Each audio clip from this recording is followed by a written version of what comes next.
रहमानिर्रहीम। इन्नल्लाह व मलाइकतहु युसल्लूना अलन नबी या अय्युहल्लज़ीना आमनू सल्लु अलैहि व सल्लिमू तस्लीमा। अल्लाहुम्मा सल्लि अला सय्यिदिना व शफ़ीअना व हबीबना व मौलाना मुहम्मदिन मअदनिल जूद वल करम व अला आलिहि व बारिक व सल्लिम सलातो व सलामन अलैका या रसूलल्लाह सल्लल्लाहु तआला अलैहि वसल्लम। ला इलाहा इल्लल्लाहु मुहम्मदुर रसूलुल्लाह सल्लल्लाहु तआला अलैहि वसल्लम।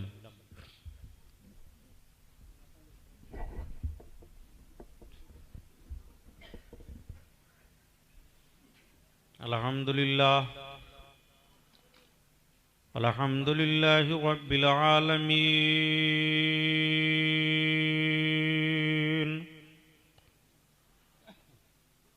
वस्सलातु वस्सलामु अला सय्यिदिल मुरसलीन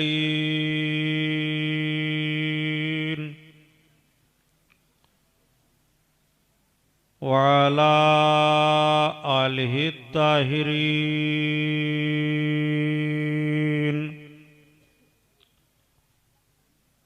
व सहाबिहिल मुताहरीन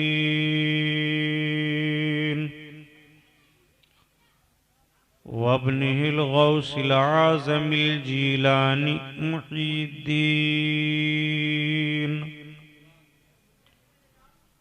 व अहले बैतिही अजमाईन। अऊज़ु बिल्लाहि मिनश शैतानिर रजीम। बिस्मिल्लाहिर रहमानिर रहीम। वल आक़िबतु लिल मुत्तक़ीन।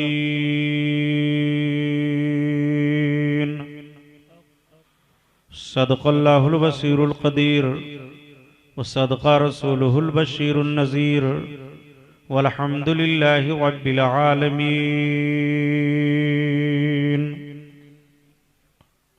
लायक़ इज़्ज़त एहतराम उलमाए अहले सुन्नत काबिल क़द्र सामीन हज़रात, आइए हम और आप सबसे पहले अपने और सारी कायनात के मरकज़ अक़ीदत हुज़ूर रहमतुल लिल आलमीन शफ़ीउल मुज़निबीन रसूल गिरामी वक़ार महबूब परवरदिगार दोनों आलम के मालिक व मुख्तार हुज़ूर मुहम्मदुर रसूलुल्लाह सल्लल्लाहु तआला अलैहि वसल्लम के दरबार पुरअनवार में दुरूद शरीफ का नजराना पेश फरमाएं। बुलंद आवाज से पढ़िए।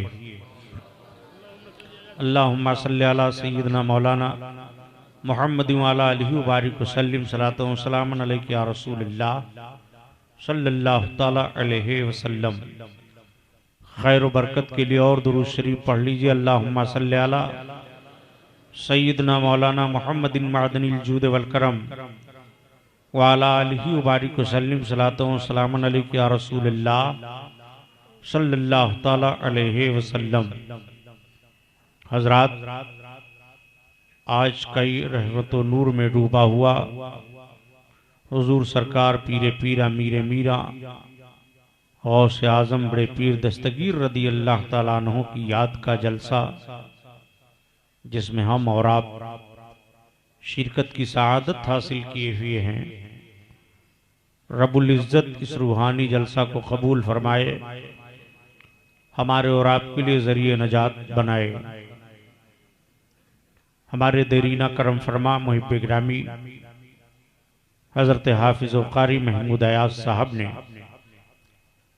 क़ादरी फाउंडेशन के जवानों और अहबाबों की तरफ से मुखलिसाना दावत पेश की। मैं हाजिर आया, जबकि मैं इस पोजीशन में बराबर नहीं हूं कि आप भरपूर मुझसे खिताब सुन सकें, लेकिन फिर भी मैं पूरी कोशिश करूंगा कि आप यहां से जाएं तो कुछ लेकर के जाएं, आपको गुनाहों से नफरत पैदा हो जाए, नेकियों से रग़बत हो जाए,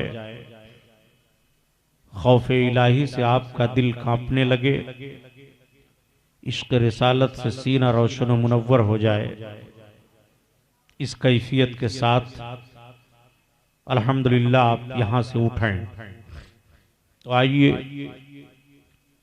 जैसे आपने कई लोगों से नातो मनक़बत के आशार सुन लिए, सरकार गौसे आज़म बड़े पीर दस्तगीर की मुक़द्दस शान में मनक़बत के कुछ शेर मैं भी पढ़ दूं, इजाज़त है?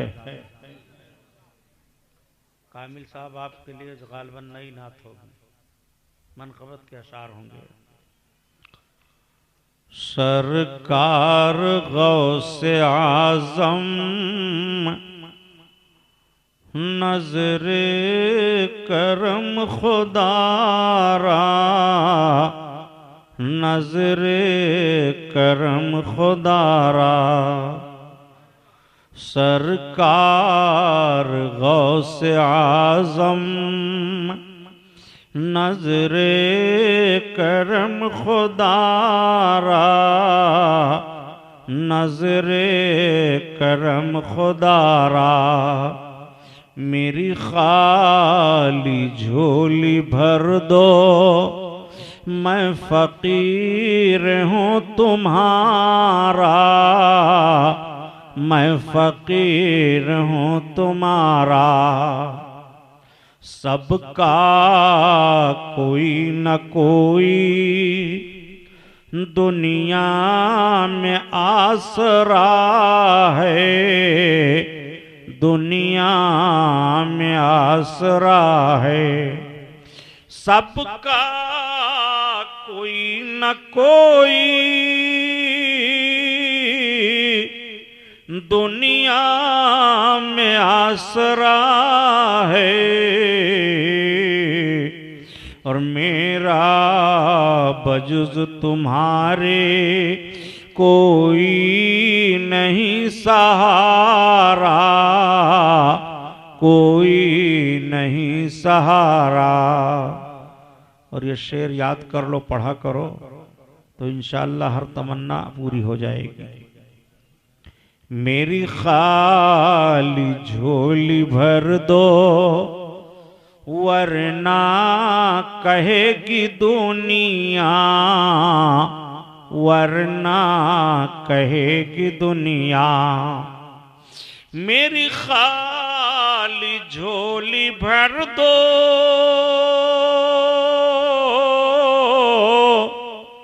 वरना कहेगी दुनिया।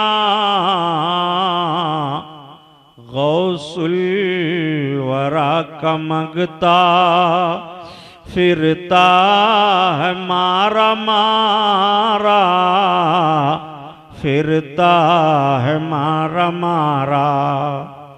गौसुल वरा का मंगता फिरता है मारा मारा, फिरता है मारा मारा। बड़े पीर दस्तगीर से पूछा गया कि हुजूर आपका मुरीद कौन है? आपने फरमाया जो मुझसे मुरीद हुआ। अर्ज किया गया सरकार जो आपसे ना मुरीद हुआ हो? फरमाया जो मेरे मुरीद से मुरीद हो गया हो। अर्ज किया गया सरकार आपके मुरीद से भी जो ना मुरीद हो पाया हो तो? आपने फरमाया जो अब्दुल कादिर से मोहब्बत करे वो मेरा मुरीद है। पूछा गया कब तक? फरमाया कयामत तक। सरकार गौसे आजम ने अपने से मोहब्बत करने वालों को कयामत तक अपने मुरीदों में शामिल फरमा लिया। यही वजह है कि जितने पीराने किराम हैं जब बैतो इरशाद का काम करते हैं तो कहते हैं कहो मैंने अपना हाथ गौस पाक के हाथ पर दिया। सब यही कहते हैं कि नहीं? ये तेरा करम है मुर्शिद जो बना लिया है अपना, जो बना लिया है अपना। ये तेरा करम है मुर्शिद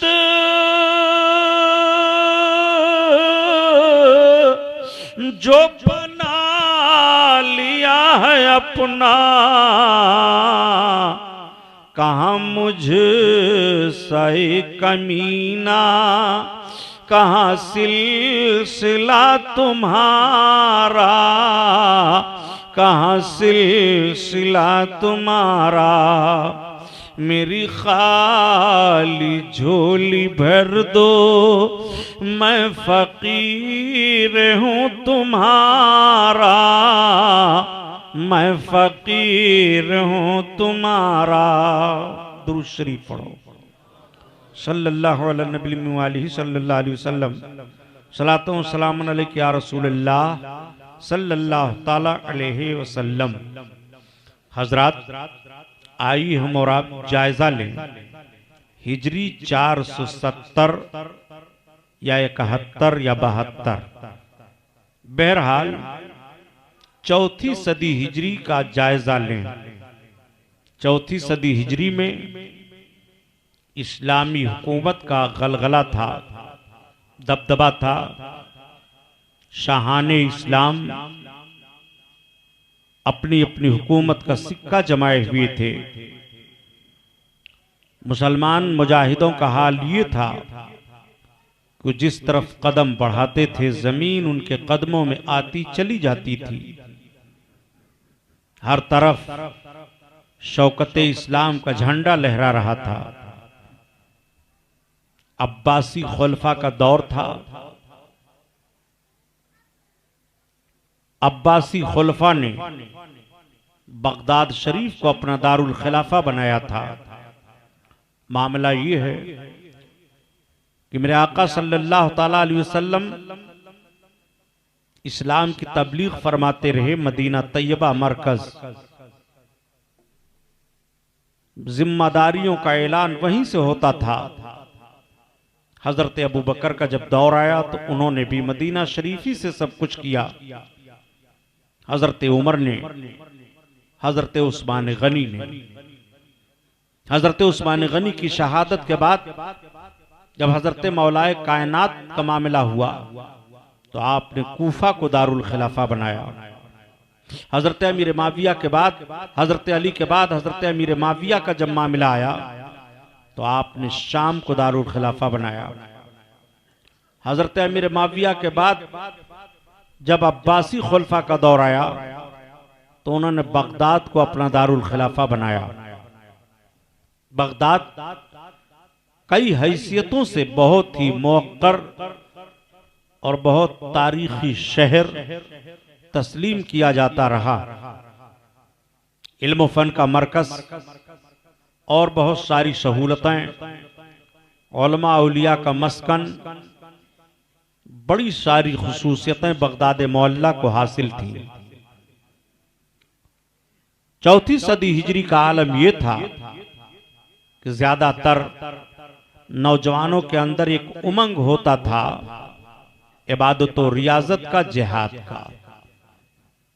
जिहाद सिर्फ लोगों ने इसी को तसव्वुर किया कि हाथ में तलवार लेकर के दुश्मन के मुकाबले में जाया जाए और जंगो जदल का फन दिखाया जाए, लेकिन नहीं, सिर्फ इसी मफहूम पर जिहाद का मामला नहीं है, बल्कि उस दौर के जवानों की जब हम तारीख पढ़ते हैं तो उन्होंने अपनी जिंदगी के एक एक लम्हा से जिहाद का मफहूम साबित किया।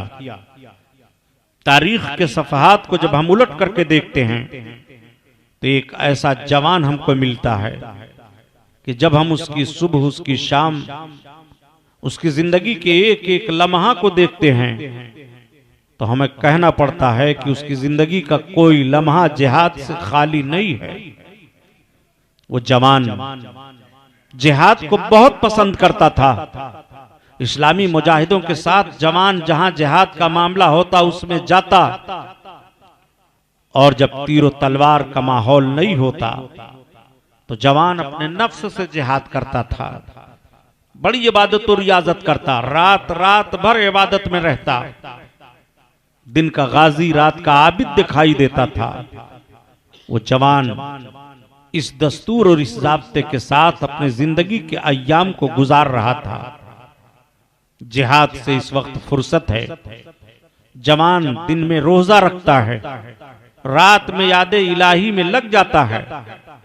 एक रोज रोजा की हालत में जवान अजायबाते कुदरत का मुशाहिदा करते हुए दरिया के किनारे किनारे चल रहा है।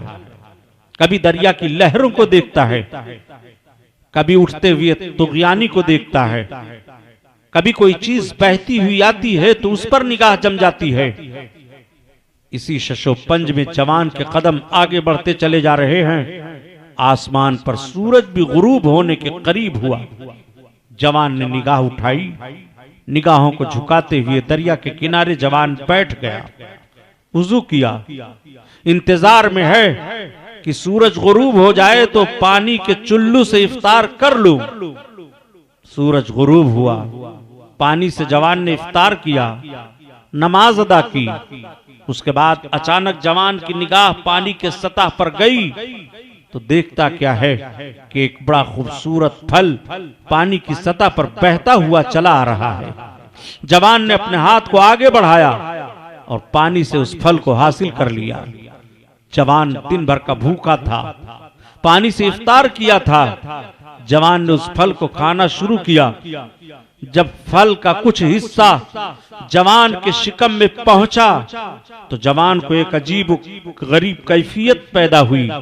जवान सोचने लगा, मैंने फल खा तो लिया लेकिन पता नहीं किसका फल था, कहां से बह करके आ रहा था और बगैर इजाजत के नहीं खाना चाहिए। नौजवान के अंदर एक हैजानी कैफियत तारी हुई। नौजवान उठ करके खड़ा हो गया, दरिया के किनारे चल पड़ा। सोच रहा है, उसके ख्याल और फिक्र में ये बात आ रही है कि मैं पता लगा करके रहूंगा ये फल कहां से आ रहा था। जरूर कोई दरख्त होगा कहीं। बहुत काफी दूर तक चलने के बाद जवान को दरख्तों का एक बाग मिल गया। जवान को तसल्ली हो गई कि मैं अपनी मंजिल पर पहुंच गया। जवान उन दरख्तों के बाग में दाखिल हुआ। देखता क्या है कि चंद मजदूर दरख्तों की खटाई छटाई कर रहे हैं। एक मजदूर से मुलाकात करके पूछता है, क्या बता सकते हो इस बाग का मालिक कौन है? मजदूर ने चेहरा मोहरा जवान का देखा और देखने के बाद कहा, क्या तुम बाग के मालिक से मिलना चाहते हो? हाँ, मैं बाग के मालिक से मिलना चाहता हूँ। कहाँ से आए हो? मैं दूर से आया हूँ। मिलना चाहते हो? जी, मुझे मुलाकात करनी है। वो देखो, जो महल के किनारे एक छोटी सी झोपड़ी दिखाई दे रही है। इस बाग का मालिक उस झोपड़ी में बैठ करके रब की याद में लगा होगा और अगर वो फारिग होगा तो जाओ तुम सलाम करना, वो तुम्हारे सलाम का जवाब देंगे। तुम अपने मुलाकात के मकसद को बयान करना। जवान के कदम आगे बढ़े और झोपड़ी के करीब पहुंच करके जवान की नजर एक शेख पर पड़ी। जवान ने सलाम किया, शेख ने निगाहें उठाई, सलाम का जवाब दिया और देते हुए अहलन सहलन मरहबा, जवान बैठ जाओ। जवान बैठ गया। शेख ने जियाफत की और जियाफत करने के बाद जवान के आने का मकसद पूछा। जवान बड़ी लजाजत के साथ अर्ज करता है, या शेख, बहुत मुख्तसर मकसद लेकर के आया हूँ। मामला ये है कि मैं दिन भर रोजा से था, दरिया के किनारे बैठ गया। सूरज गुरूब हुआ कि इफ्तार पानी से तो कर लिया, मगर पानी की सतह पर एक फल मुझे मिला, उसको मैंने खा लिया। मुझे यकीन है कि वो फल आप ही के बाग का होगा, इसलिए कि बाग में कई दरख्तों की टहनियां दरिया की तरफ झुकी हुई हैं। मुमकिन है कोई फल टूट करके गिर गया हो और दरिया की सतह पर बहता जा रहा था, उसी को मैंने उठा लिया। आप इजाजत दे दें और मुझे माफ कर दें, मैंने वो फल खा लिया। बस इतना सा मकसद लेकर के आपकी बारगाह में हाजिर आया हूँ। शेख ने बड़ी गौर से देखा और देखने के बाद फैसला किया कि बड़ा रोशन दिल लेकर के जवान आया है। शेख ने कहा, बेटा, वाकई तुमसे चूक हो गई है। तुम जिस मंजिल को हासिल करना चाहते हो उस मंजिल के लिए इतनी सी बात बहुत बड़ी बात है। हाँ, मैं तुझे जरूर माफ कर दूंगा, लेकिन किसी भी लग़्ज़िश के ताल्लुक से माफी के लिए हम कुछ ना कुछ शर्तें पेश कर दिया करते हैं। अगर कोई शर्त तुम भी मंजूर करने के लिए तैयार हो तो इकरार करो, हम तुम्हें माफ कर देंगे। जवान ने कहा, या शेख, मुझे कबूल है, आप बताइए वो कौन सी शर्त है? जवान से शेख ने फरमाया, तुम कुछ रोज तक के हमारे बाग में रह करके दरख्तों की छटाई कटाई मजदूरों के साथ करो, उसके बाद तुम्हें माफ कर दिया जाएगा। जवान ने अपना सामान रखा, मजदूरों के साथ लग गया, काम कर रहा है। कभी कभी जवान आकर के शेख के पास भी बैठ जाता है, शेख की बातें भी सुनता है, अपने काम में लगा रहता है। एक रोज शेख ने कहा, जवान जाओ तुम कोई फल ले आओ। जवान ने एक दरख्त का फल तोड़ करके पेश किया, शेख ने उसे चखा, फल तुर्श था, जमीन पर रख दिया। दूसरा मांगा, वो भी तुर्श था, जमीन पर रख दिया। तीसरा मांगा, वो भी तुर्श था, जमीन पर रख दिया। शेख ने फरमाया, जवान तुम इतने रोज से दरख्तों की कटाई छटाई कर रहे हो, देखभाल कर रहे हो, क्या तुम्हें यह पता नहीं है कि किस दरख्त का फल मीठा है, किस दरख्त का फल कड़वा है? जवान ने कहा, या शेख मैं कटाई छटाई और मजदूरों के साथ काम करने के लिए लगा था, वो काम मैं कर रहा हूं। मैंने बगैर इजाजत के किसी दरख्त का फल कोई चखा नहीं है। एक फल तो बगैर इजाजत के ले लिया था, जिसका खमियाजा अब तक भुगत रहा हूं। इसलिए मुझे यह नहीं इल्म है कि किस दरख्त का फल मीठा है और किस दरख्त का फल कड़वा है। शेख मुस्कुरा उठे, जवान को शाबाश पेश किया। चंद दिन के बाद शेख ने फिर जवान को बुलाया, कहा, बेटा मैंने जितना दिन मुतय्यन किया था तुम्हें बाग में कामकाज करने के लिए, उतने दिन तो पूरे हो चुके हैं। जवान ने कहा, हाँ शेख दिन तो पूरे हो चुके, मगर मैं कुछ वजह से आपसे कुछ कह नहीं पा रहा था। आपकी मजलिस मुझे बड़ी अच्छी लग रही थी, आपकी बातें मुझे बहुत अच्छी लग रही थी, मुझे बड़ा सुकून था, बड़ा इत्मीनान था। जवान जब इतना कह करके खामोश होता है तो शेख ने फरमाया, बेटा अब तुम्हारे लिए इजाजत है, तुम जा सकते हो। जवान ने कहा, या शेख मुझे इजाजत तो आप दे रहे हैं, लेकिन माफी के साथ इजाजत दे दीजिए। जवान से शेख ने कहा, बेटा माफ तो तुम्हें किया ही जा चुका है, लेकिन अब जब तुम कह रहे हो तो मैं एक शर्त और सोच रहा हूं, अगर वो भी तुम पूरी कर दो तो तुम बड़े अच्छे जवान हो और तुम्हारे ही लायक वो शर्त है। मुझे उम्मीद है कि तुम इनकार नहीं करोगे, हमारी बात को मान लोगे, इसलिए कि हमने तुम्हारी सुबह तुम्हारी शाम को देखा है, तुम्हारे मेहनतों को मशक्कत को देखा है, तुम्हारे साफ दिल पर मेरी नजर जा रही है। जवान तुम बेहतरीन जवान हो, तुम अच्छे जवान हो, तुम वफा को वादा को पूरा करने वाले जवान हो। आपने अर्ज किया, या शेख आखिर वो शर्त है कौन सी शर्त? जवान के सामने शेख ने बयान किया, बेटा मेरी एक बच्ची है जो दोनों आंखों की अंधी है, दोनों कानों की बहरी है, जबान की गूंगी है, हाथों की लूली है, पैरों की लंगड़ी है। मैं चाहता हूं कि उसका रिश्ते निकाह तुमसे मुनाकिद कर दूं। बेटा मुझे उम्मीद है कि तुम इनकार नहीं करोगे, तुम बड़े अच्छे जवान हो। जवान रुक गया और थोड़ी देर तक सोचता रहा। जवानों मैं लम्हे फिक्रिया दूंगा, अगर तुम्हारे सामने ऐसी शर्त लाई जाए तो तुम इकरार करोगे कि इनकार करोगे? कहोगे, गुलाम मोहिउद्दीन सुभानी हमें ऐसी शादी करके क्या करनी है कि मेरी बीवी दोनों आंखों की अंधी हो, जबान की गूंगी हो, कानों की बहरी हो, हाथों की लूली हो, पैरों की लगड़ी हो, फिर वो किस काम के लिए है कि मैं उससे निकाह कर लूं? छोड़िए ऐसी आदि और शादी। लेकिन जरा जवान के ज़हन फिक्र पर कुर्बान जाइए। जवान ने शेख के तेवर को देखते हुए अर्ज किया, या शेख अगर इस शर्त के कबूल कर लेने में मेरी गलती माफ कर दी जा रही है तो उस लफ्जिश के माफी की बुनियाद पर मैं आज भी इस शर्त को कबूल करने के लिए तैयार हूं। शेख के लब पर मुस्कुराहट आ गई। शेख ने मजलिस बुलाई और मजलिस निकाह बुलाने के बाद मोहर मुतय्यन किया। मोहर मुतय्यन करने के बाद शेख ने निकाह खानी कर दी। निकाह खानी करने के बाद शेख ने इरशाद फरमाया, बेटा आज से इस बाग के मालिक तुम हो, ये महल तुम्हारा है और इस महल में अलावा तुम्हारी बीवी के कोई दूसरी औरत नहीं है। जाओ ये सब कुछ मैंने तुम्हें दे दिया। नौजवान बड़ा खुश हुआ। नौजवान के कदम आगे उठे और नौजवान आगे कदम बढ़ा करके जब महल के दरवाजे पर पहुंचा, सलाम किया। सलाम का जवाब मिलता है।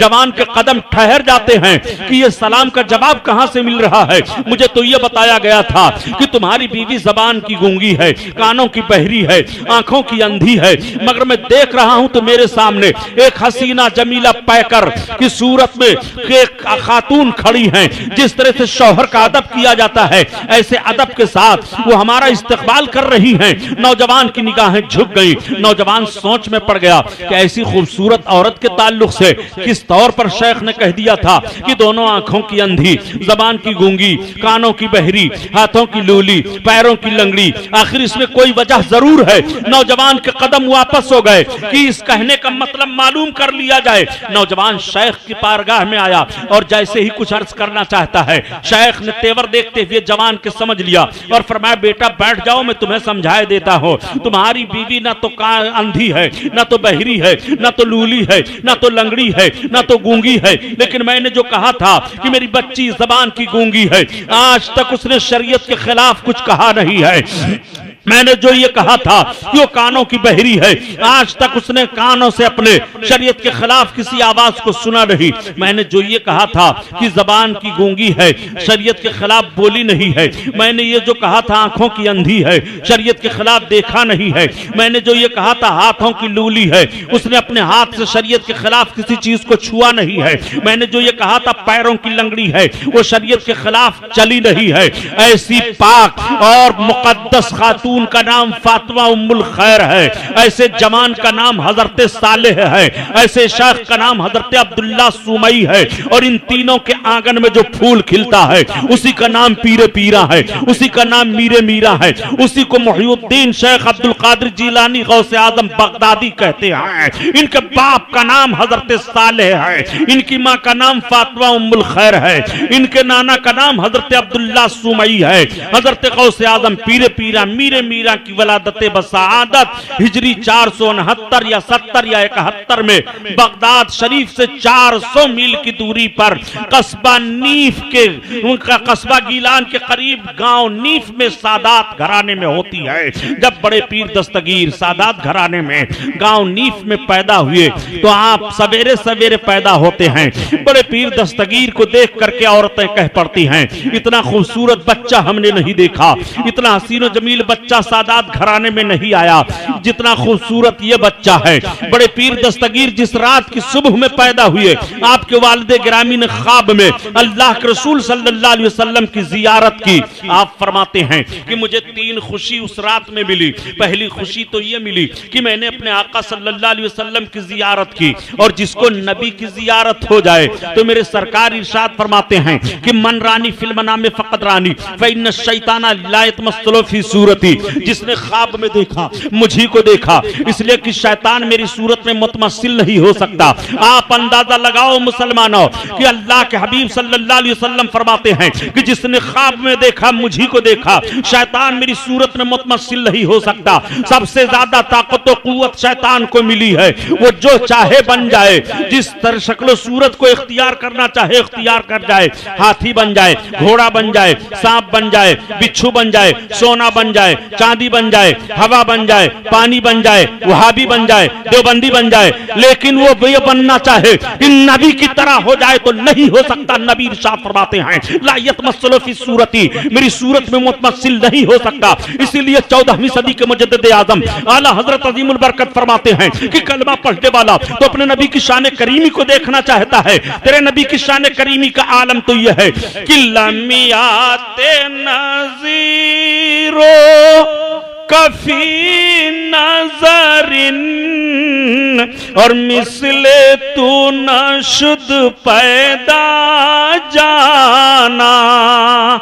अल्लाह अल्लाह, मेरे आका सल्लल्लाहु अलैहि वसल्लम की तरह शैतान बनना चाहे तो नहीं बन सकता। लम्हे फिक्रिया दे रहा हूं, तुमने कैसे कह दिया जैसे इंसान रसूलुल्लाह ऐसे इंसान हम। नादान रसूल कौनैन तो इंसान कामिल हैं, हम इंसान नाकिस हैं। नबी बशीर नज़ीर हैं, नबी ताहा यासीन हैं, नबी इन्ना तैना कल कौसर की खूबियों वाले हैं, नबी अमार सल्ला का रहमतुल लिल आलमीन की शान वाले हैं। नबी कौनैन सल्लल्लाहु अलैहि वसल्लम की शान करीमी का आलम तो ये है कि जिसकी तर्जमानी 14वीं सदी के मुजद्दिद आजम आला हजरत अजीमुल बरकत इस तौर पर फरमाते हैं कि मुल्क कौनैन में अंबिया ताजदार और ताजदारों का आका हमारा नबी, हमारा नबी, हमारा नबी। अल्लाह अल्लाह, आपके वालिद गिरामी फरमाते मुझे 3 खुशी मिली। पहली खुशी तो ये कि मैंने आका की जियारत की, और दूसरी खुशी ये हुई कि मेरे आका सल्लल्लाहु अलैहि वसल्लम फरमाते हैं कि सालेह तेरे घर जो बच्चा पैदा हुआ वो मेरा रूहानी बेटा है। मेरे आका सल्लल्लाहु अलैहि वसल्लम वसल्लम ने फरमाया। और तीसरी खुशी ये हुई कि मेरा बेटा अब्दुल कादिर पैदा हुआ। मुझे ये तीन खुशी एक साथ उस रात में मिली जिस रात की सुबह में मेरे आका सल्लल्लाहु अलैहि वसल्लम के रूहानी बेटे हुजूर गौसे आदम पीरे पीरा मीरे मीरा की वलादत बसादत हुई। जिस रात में बड़े पीर पैदा हुए उस रात में इराक की सरजमीन पर 1100 बच्चों की पैदाइश हुई और अल्हम्दुलिल्लाह सबके सब आपके फैजान और करम से वली हुए। सरकार गौसे आजम बड़े पीर दस्तगीर की वलादत बसादत पर पूरे घर में खुशबू का एहसास होने लगा। औरतों ने पूछा का फातिमा उम्मुल खैर, आज तेरा घर तो खुशबुओं से भरा हुआ लग रहा है। अल्लाह अकबर, पीरे पीर अमीर मीरा बड़े पीर दस्तगीर गौसे आजम की वलादत बसादत हुई है। सरकार गौस पाक पैदा हुए। औरतें देखने के बाद कहती हैं, आज तक इतना खूबसूरत बच्चा इस गांव में, इस आबादी में किसी भी खातून की गोद में नहीं देखा गया। मेरे सरकार गौसे आजम जितने खूबसूरत थे। अल्हम्दुलिल्लाह सरकार गौसे आजम बड़े पीर दस्तगीर रमजान शरीफ के महीने का एहतराम हालत शीर खारगी में फरमाते रहे। चुनांचे सवेरे सवेरे से लेकर के आप और गुरूब आफ्ताब तक अपनी माँ का दूध नहीं पीते थे। जब गुरूब आफ्ताब होता, इफ्तार लोग करते, तब बड़े पीर दस्तगीर की माँ फरमाती कि मैं अब्दुल कादिर को दूध पिलाती, तब वो दूध पीने लगते। एक मर्तबा सरकार गौसे आजम बड़े पीर दस्तगीर का आलम मुलाहजा फरमाइए कि रुयत का मामला हुआ कि चांद हुआ कि नहीं हुआ, चांद हुआ कि नहीं हुआ, कोई फैसला नहीं हो पा रहा था। कुछ लोगों ने आपके माँ से मालूम किया तो आपकी माँ ने फरमाया कि शरई शहादत तो यहाँ भी नहीं है, लेकिन आज सवेरे से लेकर के अब तक मेरे बेटे अब्दुल कादिर ने दूध नहीं पिया है। थोड़ी देर के बाद शरई शहादत हासिल हो जाती है कि बड़े पीर दस्तगीर रदी अल्लाह ताला अन्हु जो दूध नहीं पी रहे थे, आज रमजान शरीफ का पहला दिन है। आला हजरत तजीमुल बरकत के भाई उस्ताद ज़मन अल्लामा हसन रहमतुल्लाह ताला अलैह इसी को बयान फरमाते हैं कि रहे पाबंद अहकामे शरीयत इब्तिदाही से और न छूटा शीर खारी में भी रोजा गौसे आजम का। अल्लाह अल्लाह, सरकार बड़े पीर दस्तगीर अपनी माँ की गोद में हैं। सरकार बड़े पीर दस्तगीर जिस्मानी तौर पर भी बहुत बढ़ रहे थे। जैसे आपके जद्दे अमजद का मामला था कि मेरे सरकार वलादत शरीफ के बाद जितना बच्चा एक साल में जिस्मानी तौर पर बढ़ता है, मेरे आका महीना में बढ़ रहे थे। सरकार गौसे आजम बड़े पीर दस्तगीर भी जिस्मानी तौर पर बहुत बढ़ रहे थे। सरकार गौसे आजम को देखने के बाद सुकून मिल जाता, तसल्ली हासिल हो जाया करती। बड़े पीर दस्तगीर अपनी माँ का दूध पी रहे हैं और आपके वालिद गिरामी भी आपका बड़ा ख्याल कर रहे हैं। जब सरकार गौसे आजम की उम्र शरीफ इतनी हो गई कि अब तालीम का आगाज किया जाए, तो पहले जमाने में रस्म बिस्मिल्लाह खानी का मामला था। यानी बच्चे को जब पढ़ाते थे तो बिस्मिल्लाह खानी की रस्म अदा करते थे, दोस्तों अहबाब की दावत करते थे और किसी शरीफ सालेह आदमी से बच्चे की पढ़ाई की इब्तिदा किया करते थे। अब तो धीरे धीरे ये रस्म रवाज खत्म होता चला जा रहा है। चुनांचे सरकार गौसे आजम के वालिद गिरामी ने रस्म बिस्मिल्लाह खानी अदा की, दोस्तों अहबाब को दावत की। और एक तारीख में है कि खुद आपने बिस्मिल्लाह खानी कराई और दूसरी तारीख में है कि किसी सालेह शरीफ उस्ताद को बुलाया आपने। बहरहाल सरकार गौसे आजम बड़े पीर दस्तगीर की उम्र शरीफ करीब 4 बरस की पहुंच गई है।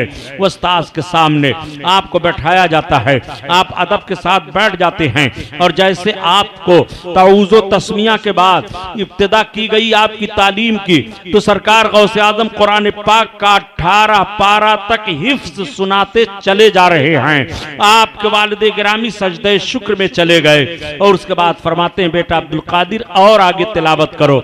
आप अर्ज करते हैं, अब्बू जान मैंने इतना याद किया था, वजह यह है कि मैं जब माँ के शिकम में था, माँ तिलावत करती रहती थी और इतने पारे मैंने सुन सुन करके याद कर लिए थे। अब जरा नतीजा नतीजा निकालो। सरकार पीरे पीरा मीरे मीरा बड़े पीर दस्तगीर अपने माँ के शिकम में हैं तो 18 पारा कुरान पाक का हिफ्ज कर लेते हैं। यहीं से पता चल गया कि माँ जब शिकम में बच्चा हो, कुरान की तालिया हो, कुरान तिलावत करती रहे तो कुरान की तिलावत का असर बच्चे पर जरूर मुरत्तब होता है और जरूर पड़ता है। सरकार गौसे आजम पीरे पीरा मीरे मीरा तो मादरजात वली हैं, लेकिन आपने ऐसा असर लिया कि कुरान पाक की आयतों को याद कर लिया।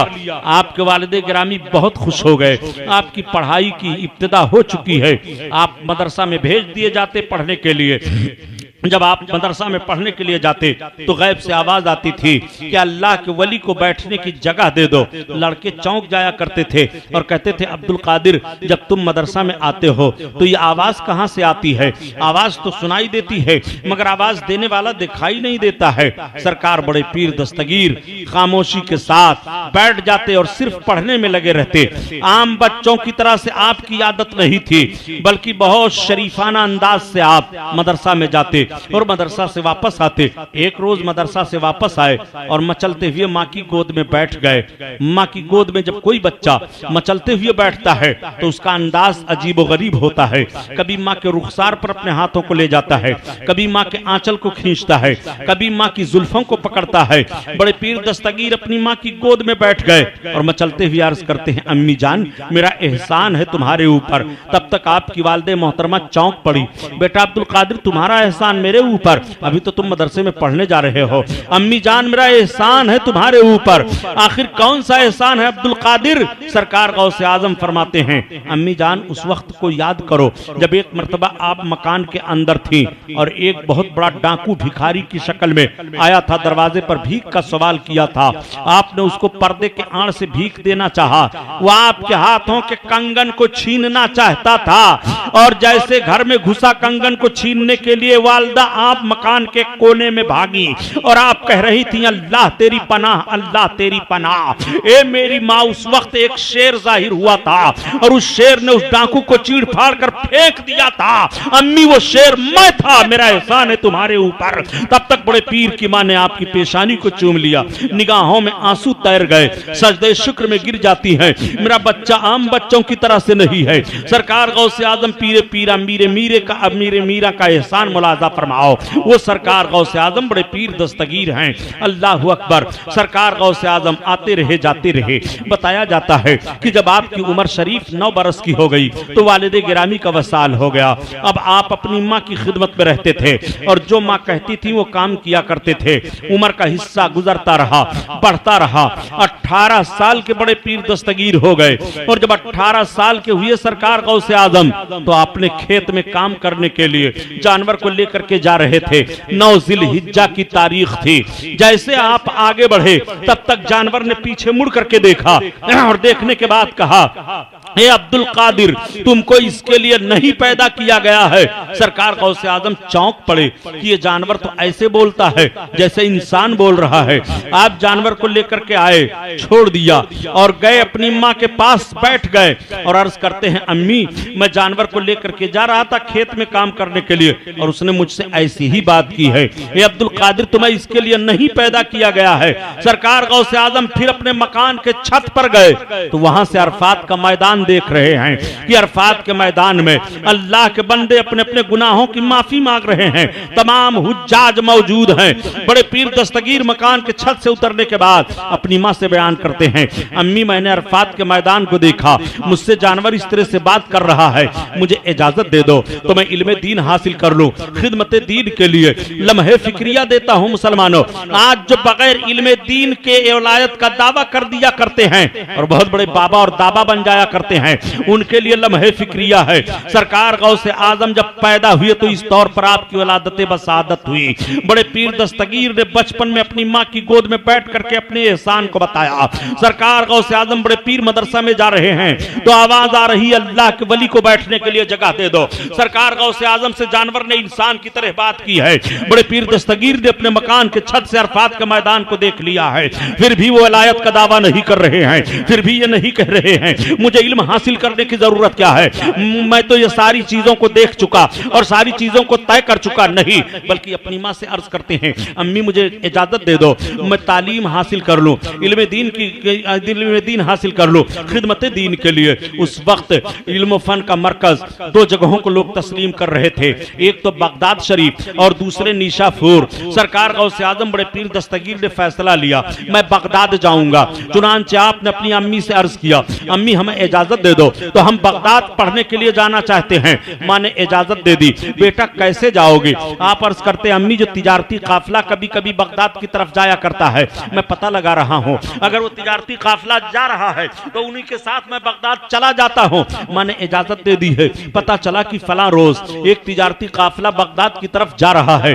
बड़े पीर दस्तगीर ने भी तैयारी कर ली और माँ से अर्ज करते हैं, अम्मी अब हमें इजाजत दो, वो काफिला तिजारती बगदाद की तरफ जा रहा है, मैं उसी के साथ निकल जाऊं। माँ की आंखों में आंसू आ गए, माँ की निगाहें छलक गई, प्यारो मोहब्बत किया और माँ ने आपके एबा को लिया और लेने के बाद आपने फरमाया, बेटा अब्दुल कादिर 80 दीनार तुम्हारे बाप के तरके से मुझे मिले थे, ये 40 दीनार तो तुम्हारा हिस्सा है और 40 तुम्हारे भाई अहमद का हिस्सा है। बेटा अब हमारी तुम्हारी मुलाकात क़यामत के मैदान में होगी। अब्दुल कादिर तुम अपनी माँ का चेहरा अब नहीं देखोगे। आंखों से आंसू चलक रहे हैं, पेशानी को चूम रही हैं और वो 40 दिरहम को आपके एबा में सिल दिया। फरमाया, बेटा ले जाओ। आपने उस एबा को पहन लिया, सामान को दुरुस्त किया और जब तिजारती काफिला में शामिल होने के लिए चले, माँ के कदम का बोसा लिया और जब चलने लगे, माँ का प्यार और मोहब्बत से चेहरा देखा। माँ ने अपने शहजादे के चेहरे को देखते हुए कहा, जाओ मेरे लाल, अल्लाह की अमान में जाओ, जाओ मेरे लाल, अल्लाह की अमान में जाओ। अब्दुल कादिर मेरी एक बात मानते जाओ, तुम कभी झूठ ना बोलना, मुझसे वादा करो। माँ ने वादा करा लिया, बड़े पीर दस्तगीर ने वादा कर लिया, माँ मैं झूठ नहीं बोलूंगा। अब गए और तिजारती काफिला में शामिल हो गए। तिजारती काफिला के लोग बहुत खुश हुए कि हमारे काफिला के साथ इस बार सरदार क्या नाम सादाते किराम का एक बहुत ही खूबसूरत और बहुत बाबरकत बच्चा चल रहा है। चुनांचे रास्ते में लोग सरकार गौसे आजम की बड़ी कद्र मंजिलत करते रहे। काफिला गुजरता रहा। वो तिजारती काफिला जब हमदान के जंगल में पहुंचा तो हमदान के जंगल में कोहिस्तानी इलाका से आगे बढ़ रहा था कि डाकू रहते थे। आपने उलमा से सुना है, किताबों में पढ़ा है, उन डाकुओं ने उस तिजारती काफिला पर हमला कर दिया और हमला करने के बाद उनके सामानों को छीन लिया, कुछ लोगों को मारा पीटा भी। सरकार बड़े पीर दस्तगीर के पास भी एक डाकू आया और उसने कहा, बेटा तुम्हारे पास क्या है? आपने फरमाया, मेरे पास 40 दीनार हैं। वो वापस चला गया। दूसरे ने पूछा, वो भी वापस चला गया। तीसरे ने पूछा, वो भी वापस चला गया। लोग बच्चा समझ करके वापस जाते रहे। जब सारे लोग इकट्ठा हुए और काफिले का लूटा हुआ सामान सब देखने लगे, किसी ने उसमें कह दिया, वो देखो जो एक एबा पहने हुए बच्चा खड़ा है। उससे मैंने पूछा तो उसने कहा, मेरे पास भी 40 दीनार हैं, लेकिन मैंने कुछ नहीं कहा। दूसरे ने कहा, मैंने भी पूछा, यही जवाब मिला। तीसरे ने कहा, मैंने भी पूछा, यही जवाब मिला। तो डाकुओं के सरदार ने कहा, जरा उस बच्चे को बुलाओ। तो एक डाकू गया और उसने कहा, मियाँ बेटे चलो, तुमको हमारा सरदार बुला रहा है। बड़े पीर दस्तगीर चले आए और बड़े इत्मीनान के साथ खड़े हैं। उसने पूछा, क्या है तुम्हारे पास? कहा, मेरे पास 40 दीनार हैं। कहाँ रखे हो? मेरी एबा में मेरी माँ ने सिल दिया है। लोग तो चोरों से और डकैतों से अपने दिरहमो दीनार को छुपाया करते हैं, अगर तुम इनकार कर देते तो तुम्हारे दीनार तो छुप जाते। बड़े पीर बड़ी ही संजीदगी के साथ फरमाते हैं कि मैं जब चलने लगा था तो मेरी माँ ने वादा लिया था, बेटा अब्दुल कादिर तुम कभी झूठ ना बोलना। तो जब पूछ रहे हो मेरे पास क्या है, तो मैंने बता दिया 40 दीनार है। अब आप जरा नतीजा निकालिए। इतना सुनना था। डाकुओं के सरदार ने चेहरा देखा और देखने के बाद कहा, बेटा अपना हाथ बढ़ाओ, जिंदगी का शऊर तुमसे मिल गया है, हक व सदाकत की पहचान तुमसे मिल गई है। तुम्हें अपनी माँ का वादा किया हुआ याद है और हम अपने मालिक से वादा किए हुए हैं भूल गए। हमने कितनी वादा खिलाफी की है। ए मेरे अल्लाह मुझे माफ फरमा दे। सरकार गौसे आजम के हाथ पर वो डाकू तौबा करता है। उसके बाद जब लोगों ने देखा कि मेरा सरदार तौबा कर लिया तो सारे के सारे लोग तौबा कर लेते हैं। तिजारती काफिला का लूटा हुआ माल वापस कर देते हैं और जिन लोगों का माल पहले से लूटा था ऐलान कर देते हैं कि सबके सब लेकर के जाओ। बड़े पीर दस्तगीर इरशाद फरमाते हैं कि सबसे पहली जमात जो अब्दुल कादिर के हाथ पर तौबा करती है वो चोरों की जमात है। चोरों ने चोरी से तौबा कर ली और सालेह इंसान बन गए। अल्लाह अकबर। यही वजह है कि बुजुर्गान दीन इरशाद फरमाते हैं कि अगर कोई ताजिर तिजारत के लिए जा रहा है और अपने तिजारत के सामान पर अपने अपनी उंगली से ऐसे ही लिख दे ये माले तिजारत गौसे पाक का है, तो वो हिलाक होने से और चोरी जाने से महफूज हो जाएगा। अगर कोई मकान बना रहा है और अपने मकान के दरवाजे पर उंगली से फजा में लिख दे ये मकान गौसे आजम का है, तो उस मकान में कभी चोरी नहीं होगी। ये बुजुर्गों ने तजर्बा फरमाया है और अपने तजर्बे की रोशनी में इसको जाहिर किया है। बड़े पीर दस्तगीर फरमाते हैं ये चोरों की पहली जमात है जो मेरे हाथ पर चोरों से चोरी से तौबा करती है और सालिह बन गए सबके सब। अल्लाह अकबर। अब सरकार गौसे आजम की कदर और बढ़ गई पूरे काफिला में। लोग कहते हैं वाकई सादात के कदम में बरकत होती है, शहजादे रसूल के कदम में बड़ी बरकत है। मंजिल मंजिल पर आपकी खातिर और तवाज़ो कर रहे हैं।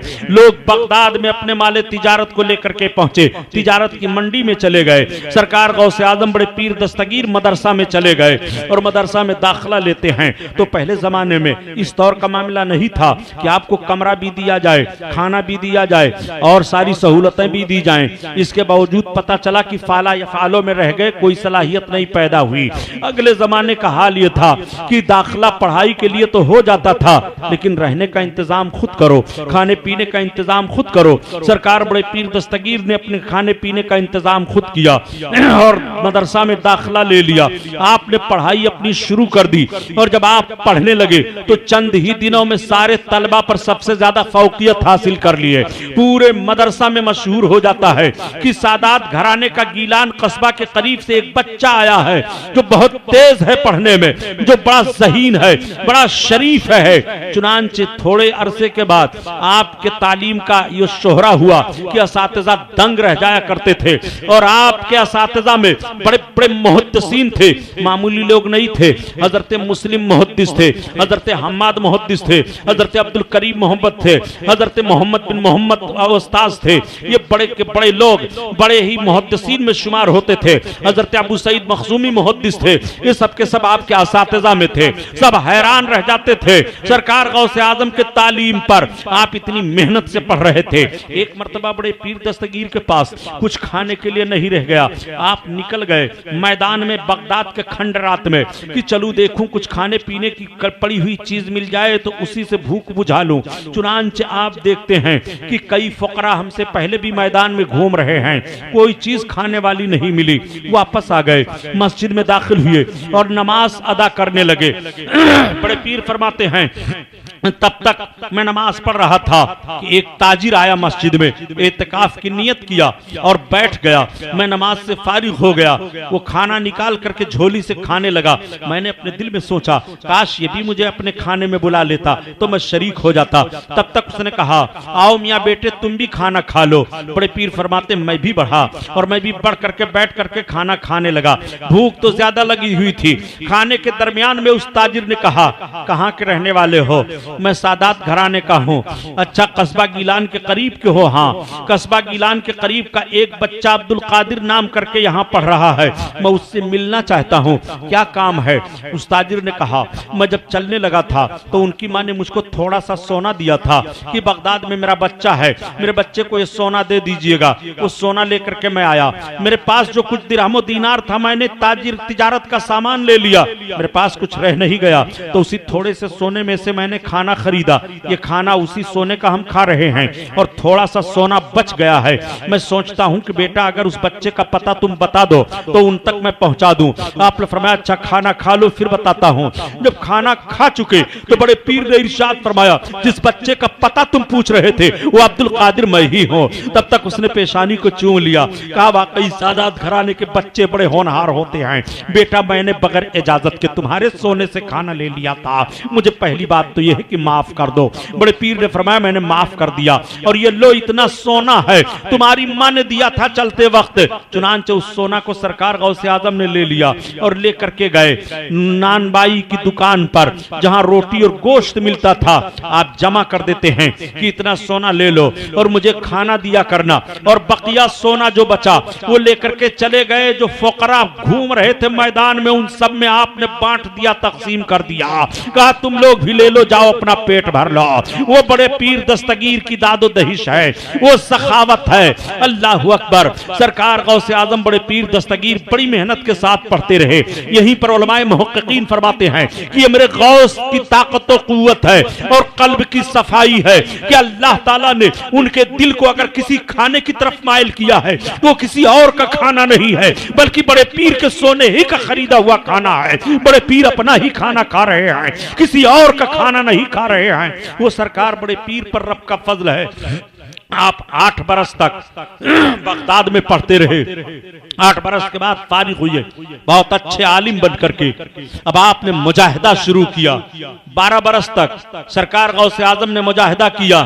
हाल ये था कि बगदाद के जंगलों में, पहाड़ियों में दौड़ते रहते थे और जब नमाज का वक्त होता तब होश आता, नमाज अदा कर लेते, फिर दौड़ते रहते।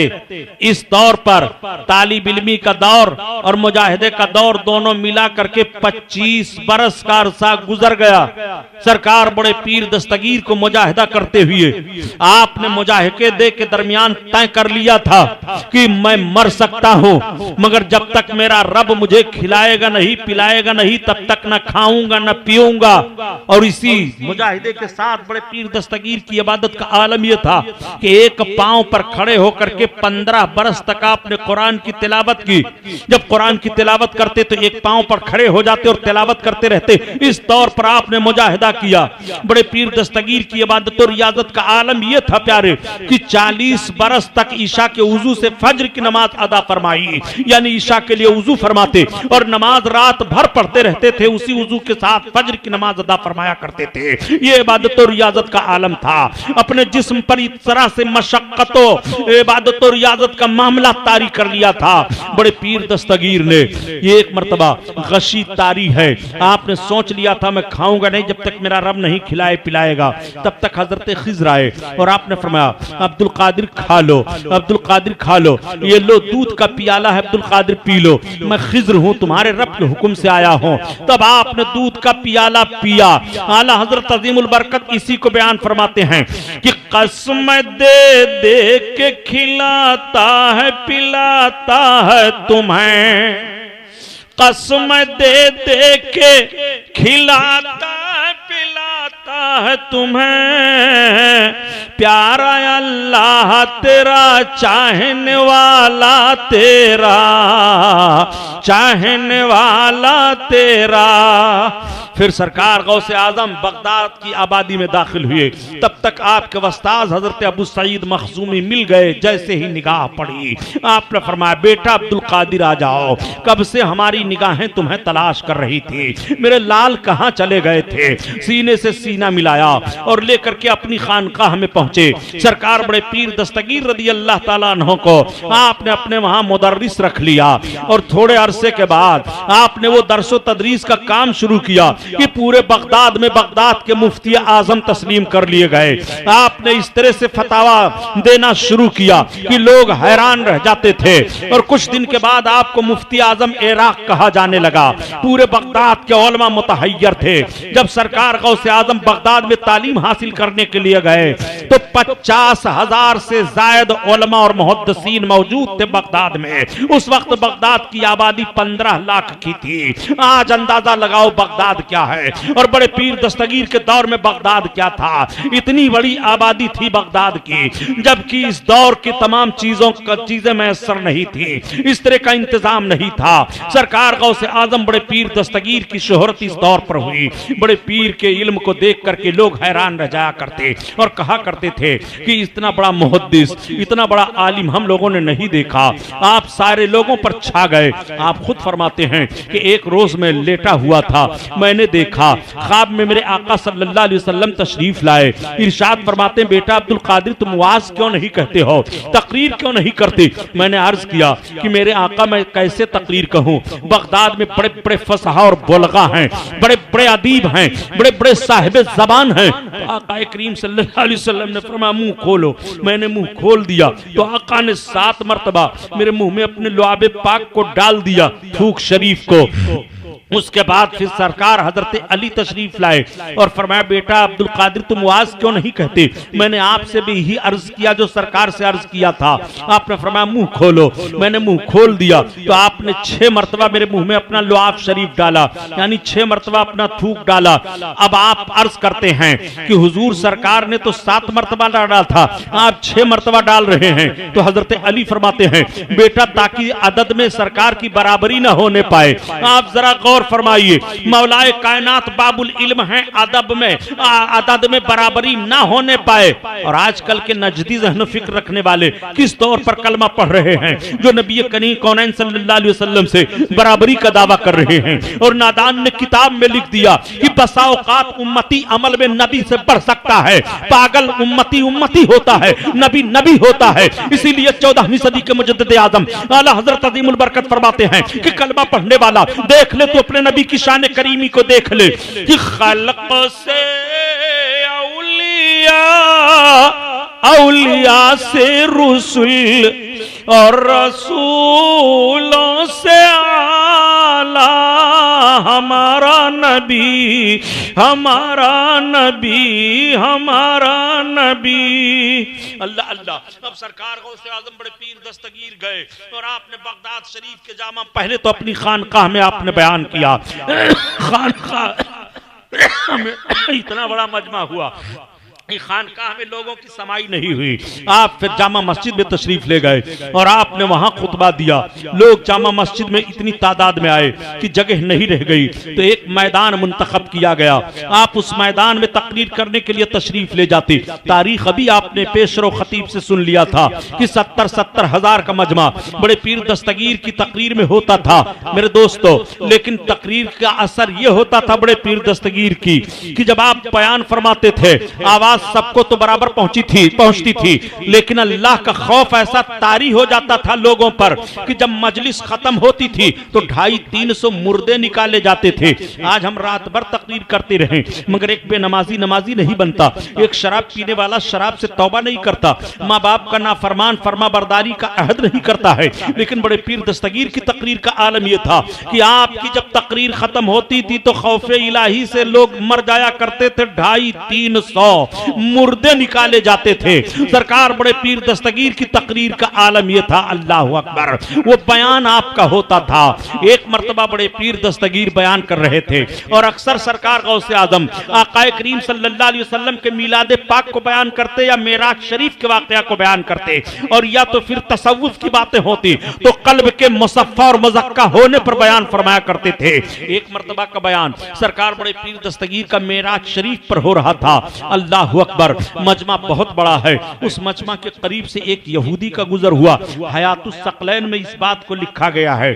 उस दौर से एक यहूदी का जैसे गुजर हुआ, उसने देखा बड़ा इज्तिमा है, मुसलमानों के बड़े पीर अब्दुल कादिर शेख जीलानी बयान कर रहे हैं, थोड़ी देर लाओ बयान सुन तो लूं ये क्या कहते हैं। वो खड़े होकर के सुनने लगा। सरकार बड़े पीर दस्तगीर बयान करते करते बयान कर रहे थे और आपकी मुकद्दस जबान से जुमला निकला कि लोगों रात का थोड़ा सा हिस्सा था, मेरे आका सल्लल्लाहु अलैहि वसल्लम इस दौर पर सैर करके वापस आ गए।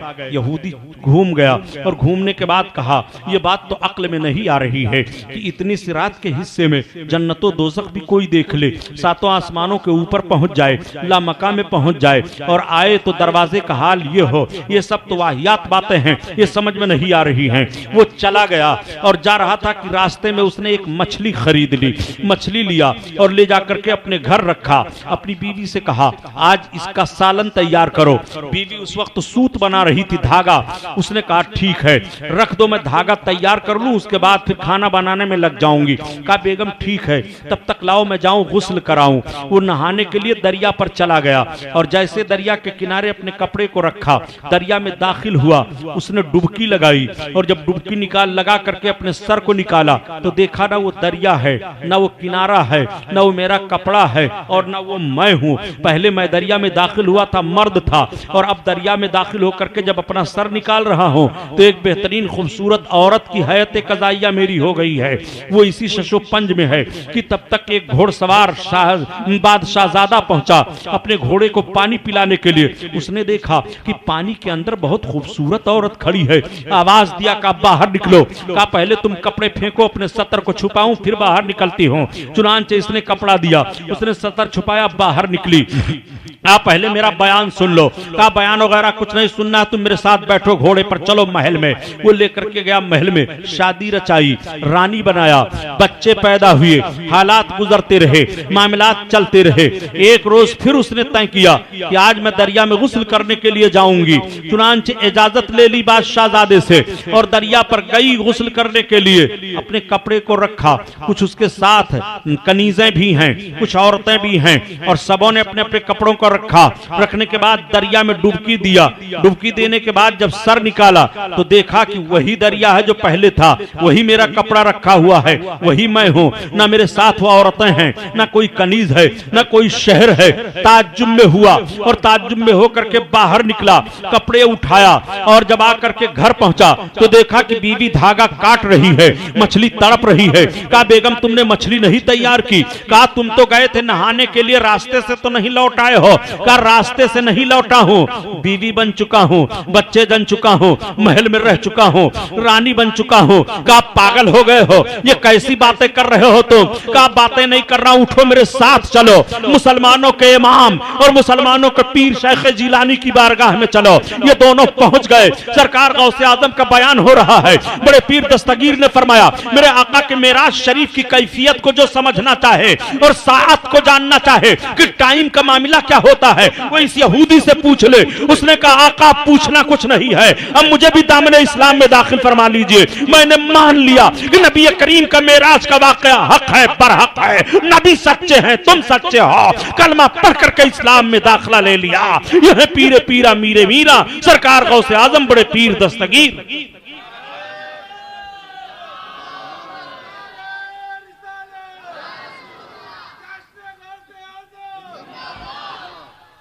सरकार गौसे आजम बड़े पीर दस्तगीर को महबूबियत का जोश आया।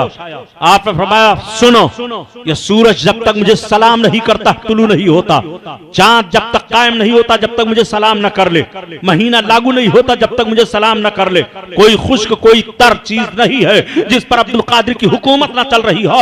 बिलादुल्लाह मुल्की व तहता हुक्मी, अनल जीली व इसमी मुहीउद्दीन व अलामी अला रासल जबाली। मेरा नाम मुहीउद्दीन है, मैं जीलान का रहने वाला हूं और मेरी बुलंदियों का झंडा पहाड़ों पर लहरा रहा है। सरकार गौसे आजम बड़े पीर दस्तगीर अपनी खानकाह में बैठे हुए हैं। एक रोज महबूबियत का जोश आया। आपने इरशाद फरमाया कदमी हाज़िही अला रक़बते कुल्ले वली इल्ला, ये मेरा कदम हर अल्लाह के वली की गर्दन पर है। इतना सुनना था जितने औलियाए किराम थे सबों के कानों तक ये आवाज पहुंच गई और सबों ने अपने सरों को झुका लिया। सरकार सुल्तानुल हिंद गरीब नवाज रदी अल्लाह तआला अन्हु के ताल्लुक से बताया जाता है, शेरुल औलिया में भी लिखा हुआ है कि आप खुरासान की एक पहाड़ी के गार में महवे इबादत थे, आपको यह आवाज पहुंच गई। आपने अपने सर को झुकाया, इतना झुकाया कि जमीन तक चले गए और अर्ज किया बल अला आईनी व रासी, ये मेरे सरकार आपका कदम नाज मेरे सर मेरी आंखों पर है। ये इकरारनामा सरकार ख्वाजा हिंद का सरकार गौसे आजम तक पहुंच गया। बड़े पीर दस्तगीर फरमाते हैं जालना का सुल्तानुल हिंद या मोइनुद्दीन, ए मोइनुद्दीन हमने तुझको हिंदुस्तान का बादशाह बना दिया। तभी तो आला हजरत अजीमुल बरकत फरमा गए कि मजरे चिश्त बुखारा वेरा को अजमेर, मजरे चिश्त बुखारा वेरा को अजमेर, कौन सी किश्त पे बरसा नहीं झाला तेरा, जो वली कब्ल हुए बाद हुए या होंगे, सब अदब रखते हैं दिल में मेरे आका तेरा, सब अदब रखते हैं दिल में मेरे आका तेरा। बताया जाता है कि एक बुजुर्ग हजरते अहमद जाम थे। हजरते अहमद जाम सनान के रहने वाले थे। शैतान ने उन्हें धोखा दे दिया। उन्होंने अपने इकरार पर गुरूर किया। गुरूर का नतीजा यह निकला कि सरकार गौसे आजम ने फरमाया, जा, अगर अब्दुल कादिर का कदम तेरे कंधे पर नहीं है तो तेरे कंधे पर सूअर का कदम है। अल्लाह अकबर। ज़बान गौस से यह निकलना था कि वलायत की सारी तासीरें सल्ब हो गईं। हज का दौर आया। हज करने के लिए अहमद चले। शेख अहमद सनानी के कुछ अकीदतमंद भी साथ में हैं। रात में रास्ते में एक ईसाई लड़की पर निगाह पड़ गई। उसको ये दिल दे बैठे, उसी के इश्क में मचल गए। लोगों ने साथ छोड़ दिया। यक्का दुक्का अकीदतमंद साथ रह गए। इन्होंने किसी तरह से रसाई हासिल की। ईसाइयों ने देखा ये मुसलमानों का कोई शेख लग रहा है। कहा ठीक है, हमारी आबादी में तुम रहो और जिस लड़की से कहते हो उससे तुम्हारी शादी कर दी जाएगी, लेकिन शर्त यह है कि रहते हुए जो काम वो कर रही है वही तुम्हें भी करना पड़ेगा। चुनांचे जब वो खिंजीर के बच्चों को लेकर के जाती और चरागाह से शाम को वापस सोने लगती तो खिंजीर के बच्चों को उठा करके अपने कंधों पर रख लिया करती थी। ये भी साथ में जाते और उन बच्चों को उठा करके अपने कंधे पर रख लिया करते थे। इस मंजिल पर पहुंच गए। अब ये था कि शादी की तकरीब की जाए और खुराफात की चीजें उनके सामने रखी जाएं। अकीदतमंदों ने पुकारा, ए शेख जिलानी अब्दुल कादिर करम करो, अभी तक तो हमारा पीर फिस्क व फुजूर में मुब्तला था, अब जा रहा है ईमान की दौलत से। सरकार बड़े पीर सब कुछ बर्दाश्त कर ले मगर किसी की भीगी पलक का बोझ नहीं बर्दाश्त करते। सरकार बड़े पीर दस्तगीर ने वहीं से करम की नजर डाल दिया। इनको सारी चीजों से ऑटोमेटिक नफरत पैदा हो गई। ये वहां से उठ करके भागे और आबादी से बाहर आए। कहा, ए मेरे अकीदतमंदों, मुझे रस्सी में जकड़ दो और बांध करके शेख जिलानी की बारगाह में ले चलो। मैं अपनी गुस्ताखी की सजा पा चुका हूं। तुम ना चुनांचे शेख अहमद सनानी को आपकी बारगाह में ले जाया गया। आप सच्चे दिल से ताइब हुए और सरकार गौसे आजम ने अपने सीने करीम से सीने को मिलाते हुए वलायत की सारी तासीरों को उन्हें अता फरमा दिया। अब शेख अहमद सनानी उसी अपनी असली हालत पर आ गए। वलायत बरकरार रही। वो सरकार बड़े पीर दस्तगीर हैं। सरकार गौसे आजम के बगैर फैज के कोई वलायत का दावा करे तो हवा भी नहीं लग सकती है। वलायत की वो मकाम और मर्तबा अल्लाह ने गौसे आजम को अता फरमाया है। इसीलिए अल्लामा आसी रहमतुल्लाह अलैह फरमाते हैं कि क्या पूछते हो शहे जिला के फजाइल आसी, वो हर फजीलत के जामे हैं नबूवत के सिवा। वो सरकार गौसे आजम बड़े पीर का मर्तबा है। सरकार बड़े पीर दस्तगीर रदी अल्लाह ताला अन्हु फरमाते हैं कि नजर तो बिलादिल्लाह जमान का खरदलतिन अला हुक्म इत्तिसाली, मैं अल्लाह के तमाम शहरों को देख लिया जैसे कोई राई का दाना हथेली पर रख करके रखे रहे, ऐसे मैंने अल्लाह के तमाम शहरों को देख लिया। मेरा मुरीद जहां सूरज निकल रहा है वहां हो और मैं जहां सूरज गुरूब हो रहा है वहां रहूं। मेरे मुरीद का सतर खुल जाए तो मैं ढांप देता हूं। यहां सतर खुलने से नंगा होना मुराद नहीं है, बल्कि सतर खुलने से मामला यह है कि अगर मेरे मुरीद का चाहने वाला का कोई ऐसा ऐब है वो जाहिर हो जाए तो मेरा मुरीद जलील और रुस्वा हो जाए, मैं उसको खुलने नहीं देता, मैं उसको बंद रखता हूं, मैं उसको ढांप देता हूं। पता यह चला कि जिल्लत और रुस्वाई से बचने की सबसे बेहतरीन पहचान गौसे आजम की मोहब्बत है। जो बड़े पीर से मोहब्बत करता रहता है वो दुनिया में भी जिल्लत और रुस्वाई से बचा रहेगा और आखिरत में भी जिल्लत और रुस्वाई से बचा रहेगा। वो सरकार गौसे आजम बड़े पीर दस्तगीर की शान करीमी है। सरकार गौस पाक की उम्र शरीफ बढ़ती जा रही है। खानकाह का इज्तिमा भी बढ़ता जा रहा है। आपकी दादो दहिश का शोहरा भी होता जा रहा है। आपके दरवाजे करीम पर जो भी किसी भी साइल किसी भी अंदाज से पहुंचते सब अपने मकसद में कामयाब होते। किसी को नहीं था, जो भी जिस चीज का सवाल करता वो हासिल कर लेता। ये मामला ऐसा आया सामने कि सरकार गौसे आजम बड़े पीर दस्तगीर को लोग घेरे रहते, साइलों का जम घटा लगा रहता, हर जरूरत को अपनी अपनी लोग पेश करते रहते। बड़े पीर दस्तगीर अता फरमाते। कोई दुआ के लिए कहता दुआ करते, कोई चीज मांगता उसको अता फरमाते। जिस चीज के लिए सवाल करते साइलों का एक अजीम इज्तिमा सरकार गौसे आजम के दरवाजे करीम पर लगा रहता था और कोई खाली नहीं जाता था। अब लोगों ने आपको गौसे आजम कहना शुरू कर दिया। मदद करने वाला बहुत बड़ा, हालांकि अल गौस अफदर है, मगर गौसे आजम आपको कहा जा रहा है कि बहुत बड़ा मदद करने वाला, बहुत ज्यादा मदद करने वाला। आज भी बगदाद शरीफ में अक्सर बेशतर लोग शेख जिलानी के नाम से आपके मजार पर जाते हैं और आपकी ज्यादा शोहरत बगदाद में शेख जिलानी के नाम से है, मगर और बैरूनी दुनिया में आपको गौसे आजम शेख जिलानी कहा जाता है। और लोग कहते भी हैं कि हिंदुस्तान के लोग जब आते हैं यहाँ तो पहले पहले शेख जिलानी के मजार पर जाते हैं। हालांकि हजरत शेख मारूफ करखी का भी मजार पाक मौजूद है, हजरत सरी सख्ती का भी मजार पाक मौजूद है, हजरत जुनैद बगदादी का भी मजार पाक मौजूद है, लेकिन बड़े पीर दस्तगीर के मजार पाक पर बड़ी भीड़ हुआ करती है। आपको वहां बहुत ज्यादा लोग जाया करते हैं। जैसे आप बगदाद में पहुंचेंगे लोगों की आवाज आएगी, शेख जिलानी की बारगाह में चलोगे, शेख जिलानी की बारगाह में चलोगे, शेख जिलानी गौस पाक की बारगाह में चलोगे। वो सरकार गौसे आजम रज़ी अल्लाह ताला अन्हु की शान करीमी है। सरकार गौस पाक रज़ी अल्लाह ताला अन्हु अपनी खानकाह में बैठे हैं, जरूरतमंद आ रहे हैं। तब तक एक खातून आई सादात घराने की, उन्होंने कहा कि सरकार दुआ फरमा दीजिए, कई बच्चियां हो गई हैं, कोई बच्चा अल्लाह ताला मुझे अता फरमा दे। आपने फरमाया जाओ, मैंने दुआ कर दी, अल्लाह तुम्हें बच्चा अता फरमाएगा। चुनांचे वापस आ गई, फिर उनके वहां बच्ची की पैदाइश हुई। लोगों ने शोर किया कि गजब हो गया, शेख जिलानी ने तो दुआ दी थी कि बच्चा पैदा होगा और उनकी दुआ हम लोगों ने जान लिया है कि रायगा नहीं गई है। ये कैसे हुआ मामला कि बच्ची पैदा हुई? बड़े पीर दस्तगीर को पता चला तो आपने फरमाया लाओ उस नौ मौलूद को। चुनांचे कपड़े में लपेट करके बड़े पीर की बारगाह में उस बच्चे को पेश किया गया। सरकार गौसे आजम ने अपनी गोद में लिया, इधर हिलाया उधर हिलाया और फरमाया लो ये देखो बच्चे से नहीं बच्चा है। अब लोगों ने जब गोद में लिया तो देखते क्या है कि दिया तो था बच्ची की शक्ल में, अब ले रहे हैं बच्चे की शक्ल में। सरकार गौसे आजम बड़े पीर दस्तगीर की गोद में बच्ची से जो बच्चा बना वही शेख शहाबुद्दीन सोहरवर्दी है, जिनसे एक सिलसिले सोहरवर्दिया चला है। वो बड़े पीर दस्तगीर हैं। जब लोग कह दिया करते हैं या अल्लाह वाले दे क्या दिया करते हैं, मैं अर्ज करता हूं या अल्लाह वाले जब हैं तो जो मांगो वो अता फरमा देते हैं। लड़की से लड़का बना देंगे, लड़का से लड़की बना देंगे। जो इनकी बारगाह में सवाल करो, इनकी बारगाह का सायल महरूम नहीं रहता है। ये ताकत व कुव्वत उनको रब की तरफ से हासिल है और रब ताला उन्हें अता फरमाता है। अल्लाह अकबर। सरकार गौसे आजम बड़े पीर दस्तगीर तशरीफ फरमा है। तब तक तिजारती काफिला वालों का एक काफिला आया और उन काफिला वालों ने आपकी खड़ाऊ पेश किया और कुछ शुक्राना पेश किया।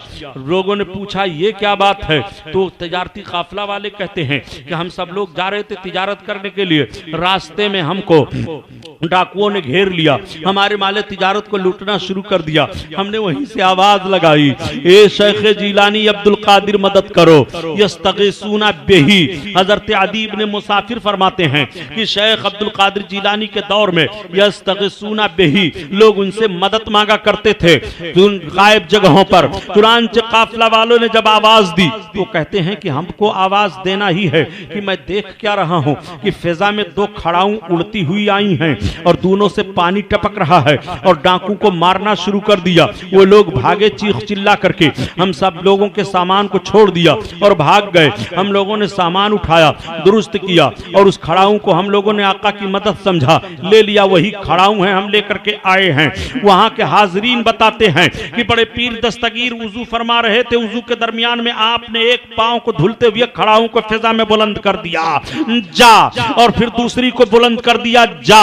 हम लोग देखते रहे मगर किसी की हिम्मत नहीं हुई। वो दोनों खड़ाऊ फिजा में गायब हो गई मगर पानी टपक रहा था। उन लोगों ने बयान किया जब खड़ाऊ आई और मारना शुरू किया डाकू के सरदार को तो पानी टपक रहा था। हम लोगों ने समझ लिया बड़े पीर की मदद है। अल्लाह अकबर। वो सरकार गौसे आजम बड़े पीर दस्तगीर हैं। बताया जाता है कि जब सरकार गरीब नवाज मदीना शरीफ से इजाजत पा करके बड़े पीर की बारगाह में आए थे बगदाद शरीफ और बगदाद से हिंदुस्तान के लिए चलने लगे थे तो वही खड़ाऊ बगदाद वाली सरकार गौसे आजम बड़े पीर दस्तगीर ने आपको पेश किया था और कासा पेश किया था, एक आसा पेश किया था। वही खड़ाऊ है जिसने जोगी जयपाल को मार करके गिराया था। सरकार गौसे आजम बड़े पीर दस्तगीर की एक तारीख ये भी बताई जा रही है। अल्लाह अकबर। सरकार गौसे आजम बड़े पीर दस्तगीर से मदद मांग रहे हैं, कोई जगह खाली नहीं जा रही है। मदद जहां ना सरकार गौसे आजम की पहुंच रही हो, ऐसा तसर्रुफ अल्लाह ताला ने उनको करने करने का की ताकत अता फरमा दिया है। वो बड़े पीर सरकार गौसे आजम हैं। सरकार गौसे आजम बड़े पीर दस्तगीर की बारगाह में एक औरत अपने बच्चे को लाई तरबियत के लिए कि शेख जिलानी मैं आपकी बारगाह में अपने बच्चे को करके जा रही हूँ तरबियत के लिए। कहा ठीक है तुम अपने बच्चे को छोड़ दो। चंद रोज के बाद वो औरत आई देखने के लिए और जब पहुंची देखने के लिए तो देखा कि मेरा बच्चा सूखा अनाज खा रहा है और बड़े पीर के सामने किस्म किस्म की ग़िज़ाएं रखी हैं, मुर्ग का गोश्त रखा हुआ है।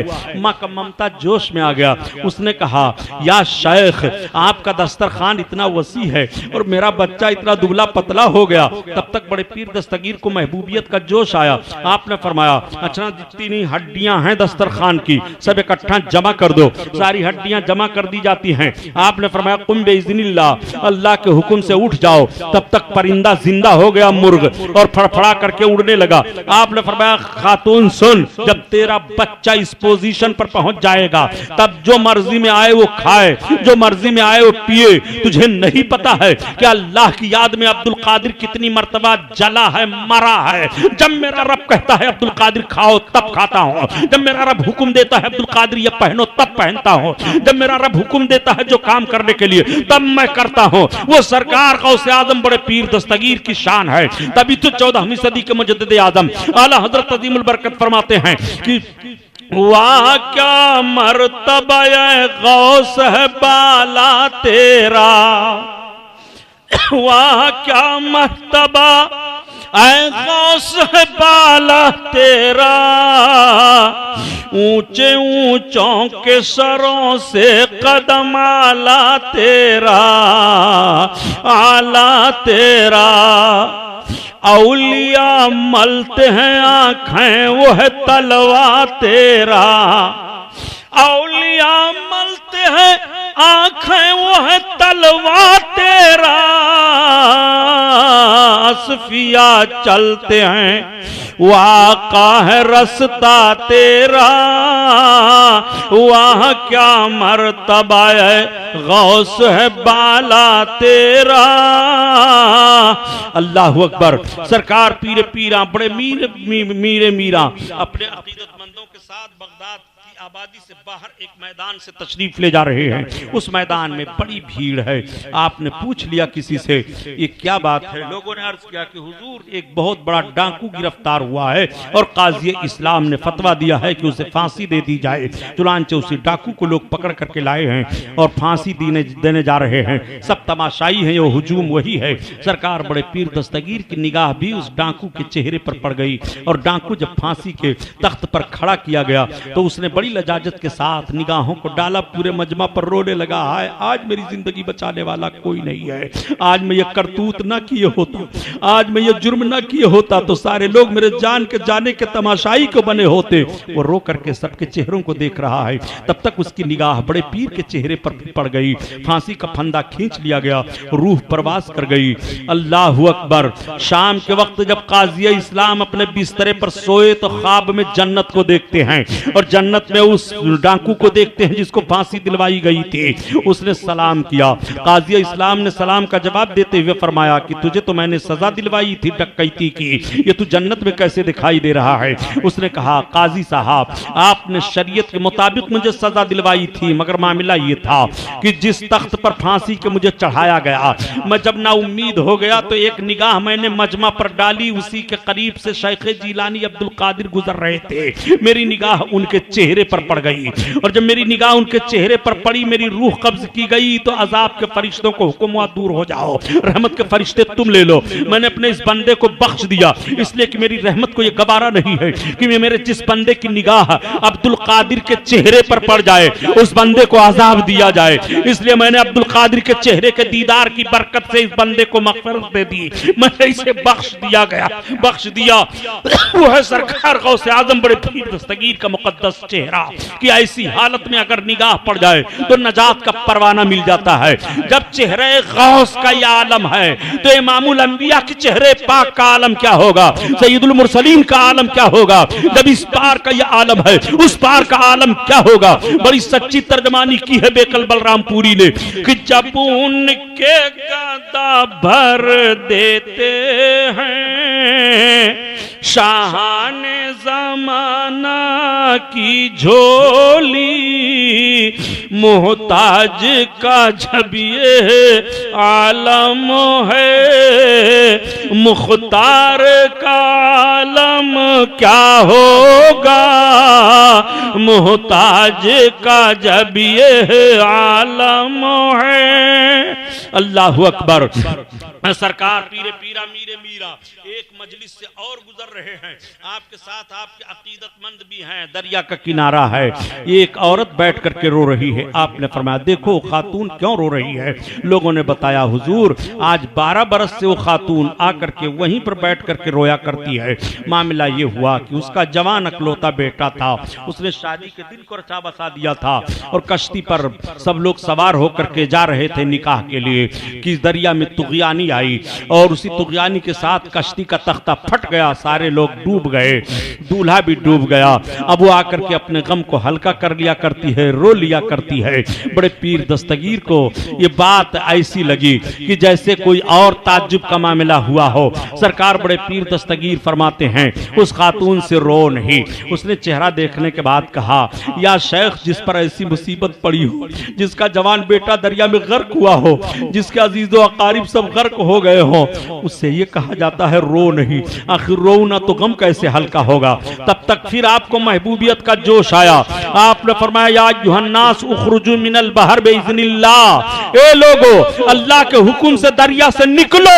बड़े पीर दस्तगीर का हुक्म था कि कश्ती बाहर आ गई, डूबे हुए सारे लोग बाहर आ गए, दूल्हा भी बाहर आ गया। 12 बरस का अरसा गुजर गया था। मैं पूछना चाहता हूँ सारी साइंस की ताकत फेल है गौसे आजम के इस करामत के आगे कि पानी में 12 बरस डूबे हुए हो जाए और सारे लोग सलामती के साथ निकल आए, सबको जिंदगी मिल जाए। आज भी गुजरात की सरजमीन पर जो गुजरात का हिस्सा पाकिस्तान में है, वहां पर हजरत कबीरुद्दीन दरियाई दूल्हा का मजार पाक मौजूद है। कबीरुद्दीन दरियाई दूल्हा के नाम से वो पुकारे जाते हैं। वही कबीरुद्दीन दरियाई दूल्हा हैं जो सरकार गौसे आज़म पीरे पीरा मीरे मीरा की दुआ से दरिया से निकले थे। कहां कहां सरकार गौस पाक को देखोगे, बड़ी सारी करामतें गौस पाक की हैं। रात खत्म हो सकती है, दफ्तर का दफ्तर भर दिया जा सकता है, मगर बेशुमार करामतें गौसे आज़म की हैं कि शुमार में लाना चाहो नहीं ला पाओगे। इतनी करामतें कदम कदम कदम पर गौसे आज़म की करामत का ज़हूर हो रहा है। लोग सायल की हैसियत से जाते हैं मगर कोई सायल वापस नहीं होता है। बड़े पीर दस्तगीर की शान करीमी का आलम यह है प्यारे, हम नहीं बल्कि गैरों ने भी अपनी किताबों में सरकार बड़े पीर के तसर्रुफ का इकरार किया है और सरकार गौसे आज़म की करामतों के कायल रहे हैं। बड़े पीर दस्तगीर रज़ी अल्लाह ताला अन्हु 232 बरस के बाद हजरत इमाम अहमद इब्न हंबल के मज़ार पाक पर हाजिरी देने के लिए गए। 232 बरस का अर्जा गुजर गया था हजरत इमाम अहमद इब्न हंबल को इंतकाल के हुए। और जब हजरत इमाम अहमद इब्न हंबल ने बगदाद में इंतकाल फरमाया तो ये इतना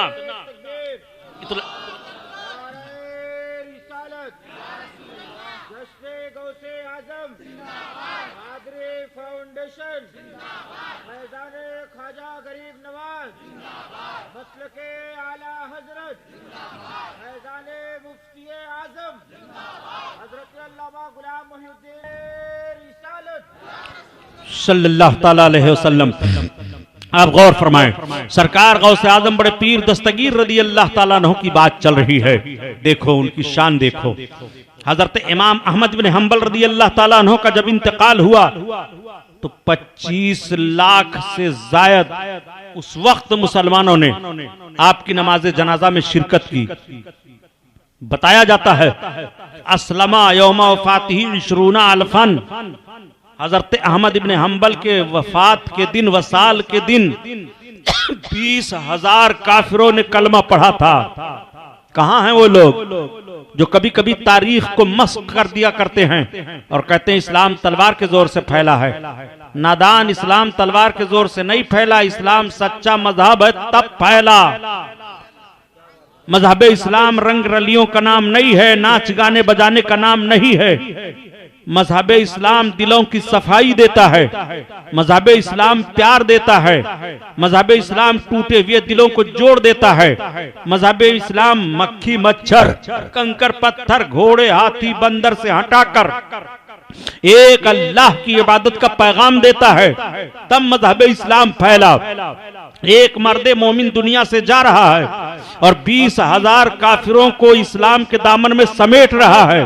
गौर फरमाइए, इसीलिए तो आला हजरत अजीमुल बरकत फरमाते हैं कि जब मर्दे मोमिन का वसाल होता है और मर्दे मोमिन की रूह अर्शे इलाही के नीचे जाती है तो आलम यह होता है कि अर्श पर धूम मची कि मोमिने कामिल मिला और फर्श पर मातम उठा कि तैयबो ताहिर गया। यह कैफियत हजरत इमाम अहमद इब्ने हंबल की थी। 232 बरस का अरसा गुजर गया था हजरत इमाम अहमद इब्ने हंबल को इंतकाल किए हुए। सरकार गौस पाक आपके मज़ार पाक पर हाजिरी देने के लिए तशरीफ ले गए। पता ये चला कि अल्लाह वालों के मज़ार पर हाजिर होना यह आज का तरीका नहीं है। क्या गौस पाक को बिदाती कहोगे बरेलवी, कब्र पुजवा? आज अगर आप किसी अल्लाह के वली के मज़ार पर चले गए तो बड़ी ढिठाई के साथ कह दिया जाता है ये सब कब्र पुजवा लोग हैं। कब्रों पर जाना कब्र पुजवा अगर कहा जाता है तो आप तो हमको जाने पर कब्र पुजवा कह रहे हैं, मगर मियां मैं आपको बताऊंगा कि आपने कब्रों की मिट्टी खाई है, आपको कब्र खौआ कहा जाए तो बेजा नहीं होगा। सरकार गौसे आजम बड़े पीर दस्तगीर हजरत इमाम अहमद इब्ने हंबल के कब्र अनवर पर गए और जैसे आपने सलाम किया तब तक कब्र शक हो गई और बनफ्से नफीस हजरत इमाम अहमद इब्ने हंबल अपनी कब्र से बाहर आ गए। हजरत गौसे आजम से मुसाफिहा मुआनका हुआ और इरशाद फरमाया अब्दुल कादिर इस वक्त रूए जमीन वाले जितने हैं सब के सब तुम्हारे मुहताज हैं, अल्लाह ने वो मकाम व मर्तबा तुम्हें अता फरमाया है। और उसके बाद फिर आप अपने कब्र अनवर में गए और कब्र पाक सीधी हो गई, दुरुस्त हो गई। वो सरकार गौस पाक रदी अल्लाह ताला अन्हु की शान है। बड़े पीर का तसर्रुफ आज भी जारी है, दूर जाने की जरूरत नहीं है। इसी मुबारकपुर का वाकया है। हुजूर हाफिज़ मिल्लत रहमतुल्लाह ताला अलैह का मुबारकपुर में एक साहब थे, बहुत गरीब थे। हुजूर हाफिज़ मिल्लत की बारगाह में हाजिर आए, अर्ज करने लगे सरकार मैं बहुत गरीब हूँ। हाफिज़ मिल्लत ने फरमाया एक काम करो, तुम जाओ जितनी वसाअत हो तुम्हारे पास हर महीने की चांद की 11 तारीख को गौस पाक के नाम 11वीं किया करो। तो उस दौर में 1 पैसा 2 पैसा यही बहुत काफी था। जाओ। सरकार हाफिज़ मिल्लत ने 11वीं शरीफ के लिए क्यों बताया? बता देते जाओ नमाज की पाबंदी करो, ये वजीफा पढ़ो, ये अमल करो। 11वीं शरीफ का अमल बता दिया। वो आए, उन्होंने हर महीने की चांद की 11 तारीख को 11वीं शरीफ का अमल ले लिया। जो कुछ उनकी पहुंच होती उतने से वो सरकार गौस पाक की 11वीं शरीफ बना लेते, शीरीनी मंगवाते या खाना बनवाते और आपकी नियाज दिला लिया करते। जब रमजान शरीफ का महीना आया, महीना गुजर गया तो वो सरकार हाफिज़ मिल्लत की बारगाह में आए कुछ रुपए लेकर के और अर्ज किया हुजूर कारी गुलाम यहिया साहब गए थे चंदा करने के लिए, तो मैंने हिसाब जोड़ करके दिया था उनको ज़कात की रकम, लेकिन बाद में जब मैंने हिसाब लगाया तो ज़कात की रकम और निकली। सरकार वही मैं और लेकर के आया हूं। तो हाफिज़ मिल्लत फरमाते हैं तुम वही तो हो कि चंद बरस पहले जो गरीबी की शिकायत लेकर के आए थे। अर्ज किया हुजूर मैं वही तो हूँ, लेकिन आपने जो मुझे 11वीं शरीफ का अमल बताया था अल्हम्दुलिल्लाह आज भी कर रहा हूँ और इतना मालदार होया हूँ कि ज़कात निकाल करके दिया और कुछ और ज़कात बढ़ गई है तो आपकी बारगाह में लाया हूँ। 11वीं शरीफ की बरकत मुलाहजा फरमाइए। अब उलमा इसकी तशरीह फरमाते हैं कि हाफिज़ मिल्लत ने ये क्यों कहा कि जाओ 11वीं शरीफ करो, अल्हम्दुलिल्लाह मालदार हो जाओगे। 11वीं शरीफ की बरकत से वो मालदार भी हुए और नमाजी भी हो गए, कुरान की तिलावत भी करने लगे तो नेकियां भी मिल गईं और माल भी मिल गया। वो सरकार गौसे आजम की 11वीं शरीफ की बरकत है। बड़े पीर का तसर्रुफ आज भी जारी है। गौसियत कुबरा के दर्जा पर आप फाइज हैं, और जब तक हजरत इमाम मेहदी रज़ी अल्लाह ताला अन्हु का ज़हूर नहीं होगा उस वक्त तक गौसियत कुबरा के दर्जा पर सरकार गौसे आजम बड़े पीर दस्तगीर फायज हैं। सरकार गौसे आजम का फैज जारी और सारी है और कयामत तक जारी रहेगा। गौसे आजम का नाम लेवा रुस्वा नहीं होता। सरकार गौसे आजम ने अपने रब की बारगाह से हम पापियों के लिए बहुत कुछ मांगा है। सरकार गौस पाक जब गए खाने काबा का तवाफ करते हैं और काबा की चौखट पर अपनी पेशानी को रख करके रो रहे हैं। शेख सादी ने अपनी किताब गुलिस्ता में भी लिखा है कि शेख जीलानी को लोगों ने देखा कि काबा की चौखट पर अपनी पेशानी को रख करके रो रहे हैं और कहते हैं, ए अल्लाह, अब्दुल कादिर को कयामत के दिन अपने बख्शे हुए बंदों के सामने रुस्वा न करना। वो सरकार गौसे आजम बड़े पीर दस्तगीर हैं। इबादत रियाजत करते करते खाने काबा का तवाफ करते हैं। तवाफ करने के बाद जब मकाम इब्राहिम पर 2 रकात नमाज अदा करते हैं, नमाज अदा करने के बाद दुआ मांगते हैं, आवाज आती है, अब्दुल कादिर क्या चाहिए? अर्ज करते हैं, मेरे मौला, जो अब्दुल कादिर के दिल में है वो तेरे इल्म में है। फिर आवाज आई, अब्दुल कादिर क्या चाहिए?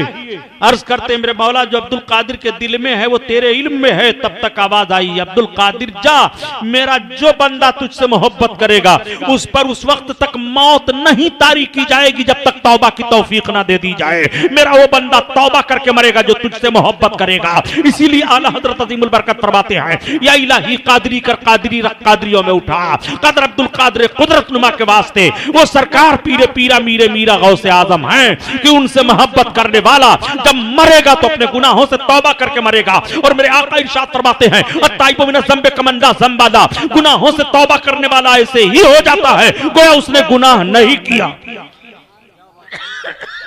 और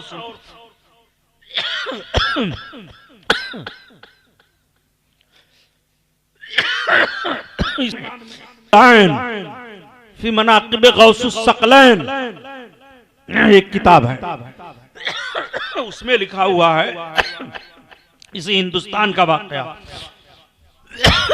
महाराष्ट्र की सरजमीन पर बुरहानपुर है। बुरहानपुर औलिया किराम का मस्कन है। बुरहानपुर में एक गैर मुस्लिम था, सरकार गौसे आजम की 11वीं शरीफ मनाया करता था, मर गया। उसके धर्म के लोग अपने धर्म के मुताबिक क्रियाक्रम करने के लिए नदी के किनारे ले गए। लकड़ियों के जत्थे पर उसको रख दिया गया, आग लगाई जाए और इसको जला करके राख कर दिया जाए, जो उनके धर्म का दस्तूर। उसके जनाजे को रखा, आग लगा रहे हैं मगर कोई लकड़ी नहीं जल रही, आजिज हो गए। उठाया उसके जनाजे को और दरिया में डाल दिया, चले आए सब। उस वक्त के जो शेख थे, सरकार गौसे आजम पीरे पीरा मीरे मीरा ने उन्हें ख्वाब में हुक्म दिया, जाओ दरिया के किनारे एक जनाजा पड़ा है उसे उठाओ, उसी की तजहीज़ तकफीन करवाओ। मामला ये है कि वो मुझसे मोहब्बत करता था, मरने से पहले पहले वो कलमा पढ़ करके मरा है, ईमान की दौलत उसे मिल गई है, वो ईमान के साथ दुनिया से आया है। शेख वक्त गए दरिया के किनारे, देखते हैं तो जिस तरह से आपको बताया गया था उसी तरह से जनाजा मिला। लोगों से पूछा तो पता चला, और पता लगाया तो पता चला कि साल में जहां मुसलमान बड़े पीर की 11वीं करते थे, ये भी अपने घर बहुत खिलाता पिलाता था और बड़े पीर के नाम पर बहुत लोगों को देता लेता था। और मरने से चंद दिन पहले इसकी ऐसी कैफियत हो गई थी, ऐसे रहता था जैसे मुसलमान रहते हैं। हम लोग ये समझ रहे थे। चुनांचे सरकार गौसे आजम बड़े पीर दस्तगीर के इस हुक्म को शेख वक्त ने सही जाना और मुस्लिम कब्रिस्तान में उनको उठवा करके दफन करवाया। आप अंदाजा लगाएं कि सरकार गौसे आजम की मोहब्बत का आलम यह है कि मरने से पहले पहले तौबा की तौफीक मिल जाती है और कलमा नसीब हो जाता है, ईमान के साथ दुनिया से रवानगी होती है। मेरे आका ने सच फरमाया, अत्ताइबु मिनज़ ज़ंबि कमन ला ज़ंबा ला, गुनाहों से तौबा करने वाला ऐसे ही हो जाता है गोया उसने गुनाह नहीं किया। बड़े पीर से फायदा कौन नहीं लिया?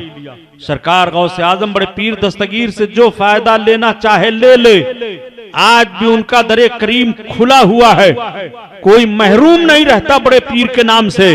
वो तो पता लगाने वाले लगाते हैं कि बड़े पीर हैं कि नहीं हैं, ख्वाजा साहब जिंदा हैं कि मुर्दा हैं, वो पते लगा रहे हैं अभी। लेकिन सुनो, सरकार गौसे आजम है।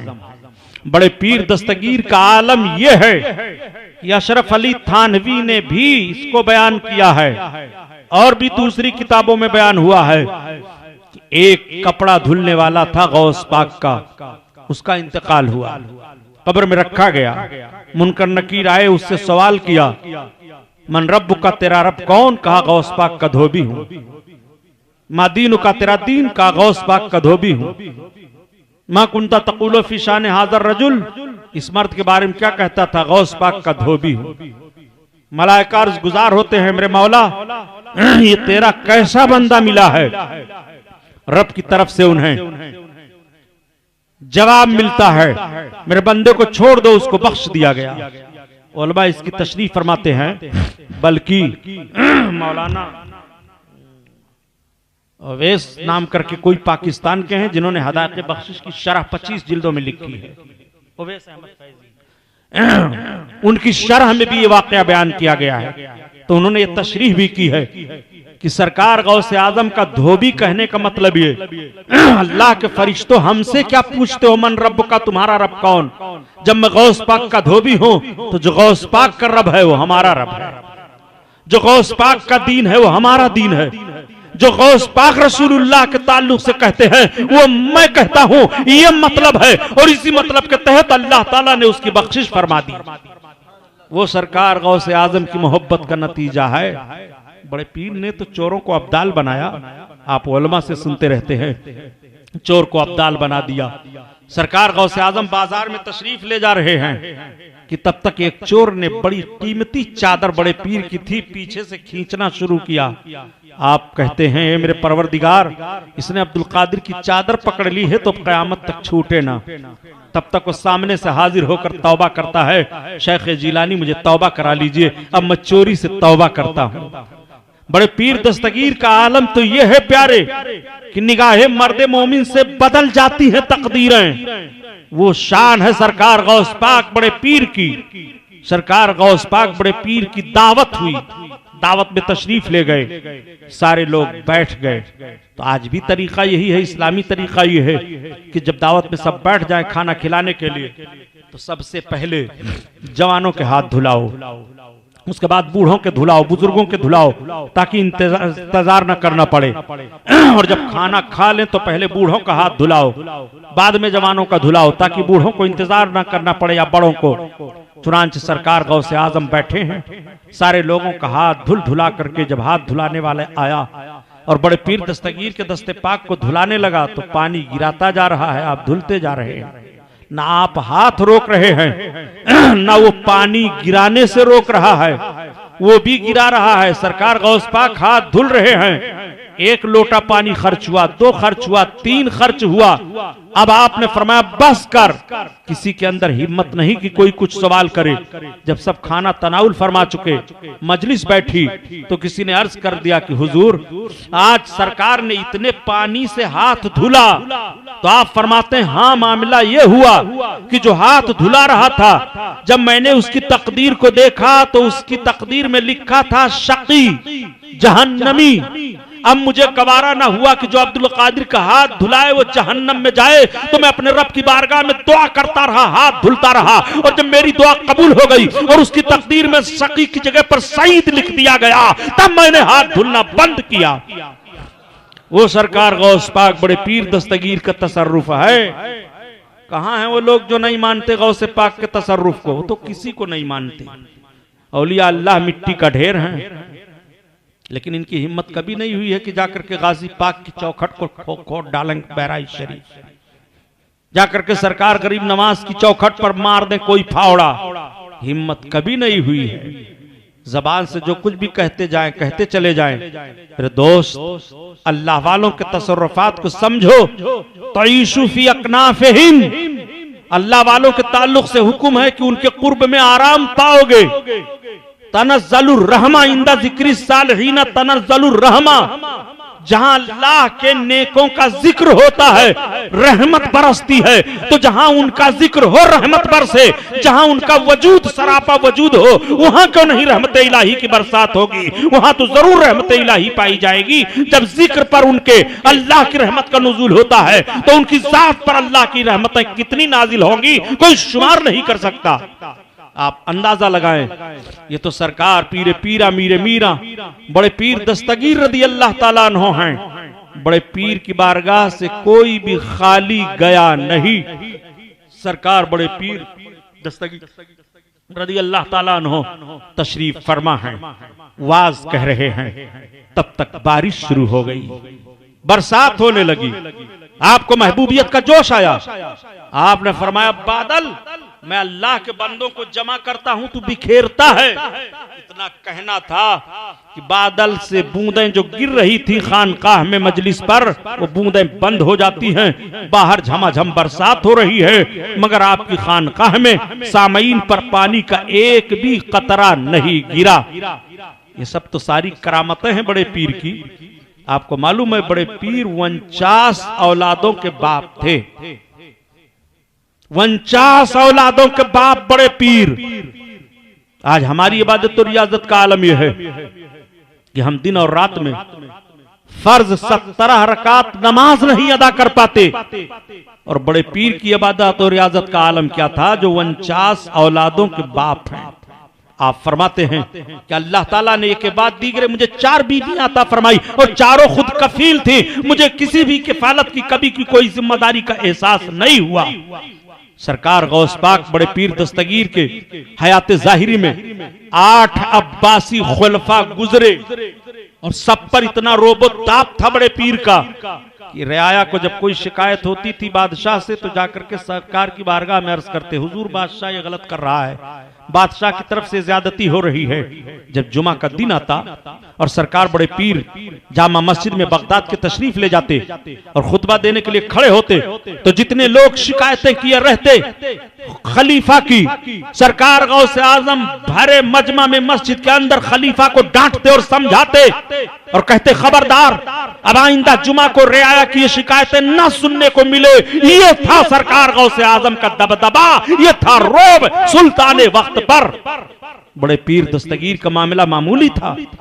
बहुत कीमती कपड़ा बड़े पीर पहनते थे, बहुत कीमती कपड़ा। एक मर्तबा दर्जी के वहां सुल्तान मुस्तंजिद बिल्लाह का भी कपड़ा आया सिलने के लिए और बड़े पीर का भी कपड़ा गया। जो सिलने के लिए दर्जी के वहां कपड़ा देकर के गया था उसने जाकर के कहा अमीरुल मोमिनीन कहा हाँ, आज मैंने खैयात के वहां इतना कीमती कपड़ा देखा है कि आज तक मैंने अब्बासी खुलफा के जितने कपड़ों को देखा है किसी का कपड़ा उतना कीमती नहीं है जितना शेख जीलानी का है। एक मर्तबा खलीफा ने सवाल कर दिया कि हुजूर सुना हूं बहुत कीमती कपड़ा आप पहनते हैं। आपने फरमाया हाँ, अब्दुल कादिर इसलिए कीमती कपड़ा पहनता है, एक मर्तबा जो कपड़ा पहन करके उतार देता हूं वो दोबारा नहीं पहनता हूं ताकि अब्दुल कादिर के वसीले से अल्लाह का जो गरीब बंदा है वो भी मेरे कपड़े को पहन ले, फैज पा जाए। बड़े पीर की आदत करीमा थी कि आप जो कपड़ा पहने रहते उतारते तो उसको फिर नहीं पहनते थे बल्कि गरीबों को दे दिया जाता था। तो सरकार गौस पाक के वसीले से गरीब कीमती कपड़ा पहन लिया करते थे। इतना कीमती कपड़ा सरकार गौस आजम बड़े पीर दस्तगीर रदी अल्लाह ताला अन्हो पहनते थे। आज भी बगदाद शरीफ में बड़े पीर दस्तगीर का कायम किया हुआ मदरसे कादरिया का निशान है और वो लफ्ज मौजूद है। सरकार बड़े पीर दस्तगीर ने अपना मदरसा भी कायम किया था, मदरसे कादरिया बगदाद में। सरकार गौस पाक रदी अल्लाह ताला अन्हो ने कई किताबें भी लिखी। उस वक्त शियों का जोर था।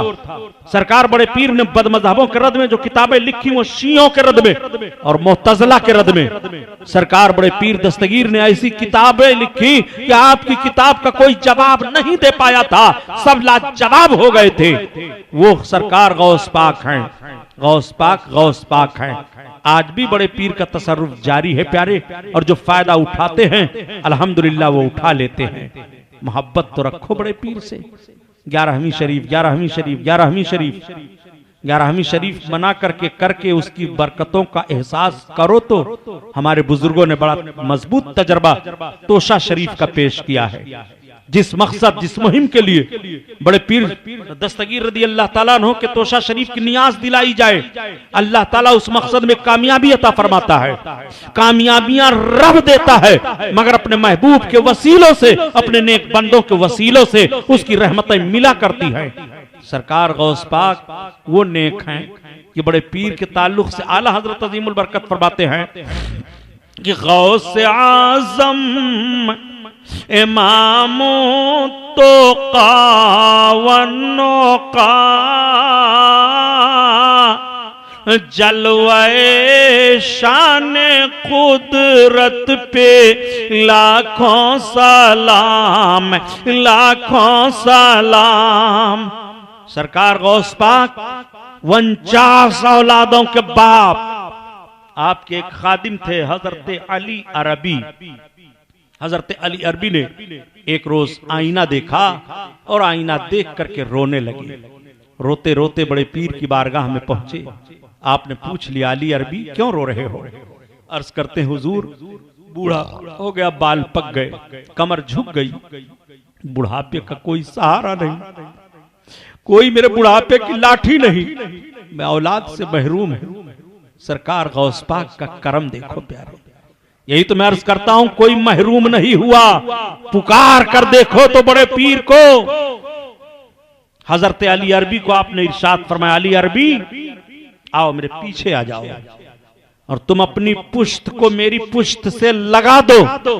मेरा एक बच्चा मेरी पीठ में है अली अरबी, वो मैं तुम्हें दे रहा हूं, तुम्हें दे रहा हूं। हजरत अली अरबी ने अपनी पीठ को सरकार गौसे आजम के पुश्ते अनवर से टच कर दिया। उनके वहां जब बच्चे की पैदाइश का मामला हुआ तो गौस पाक ने जब पीठ लगी थी तभी फरमाया था कि अली अरबी जाओ, अब तुम्हारे वहां बच्चा पैदा होगा, उसका नाम मोहम्मद मुहियुद्दीन होगा और इब्ने अरबी के नाम से मशहूर होगा और कयामत तक की खबरें वो देगा। वही हजरत अली अरबी हैं जिनको इब्ने अरबी कहा जाता है, जो सरकार गौसे आजम पीरे पीरा मीरे मीरा की दुआ से पैदा हुए। आपने अपनी पुश्ते अनवर को अली अरबी के पीठ में लगा दिया था। सरकार गौसे आजम ने इस तौर पर अता फरमा दिया। 49 औलादों के बाप बड़े पीर दस्तगीर हैं। गौर फरमाइए, किसी को महरूम नहीं छोड़ा। आज भी कोई महरूम नहीं हो रहा है। लोग पते लगाते हैं क्या दे सकते हैं, क्या दे सकते हैं। अल्लाह के रसूल ने आपको अपना रूहानी बेटा फरमाया, इसीलिए तो आला हजरत ने कितनी अच्छी तर्जमानी की है। कुर्बान जाओ आला हजरत की मोहब्बत पर, बड़े पीर की मोहब्बत पर।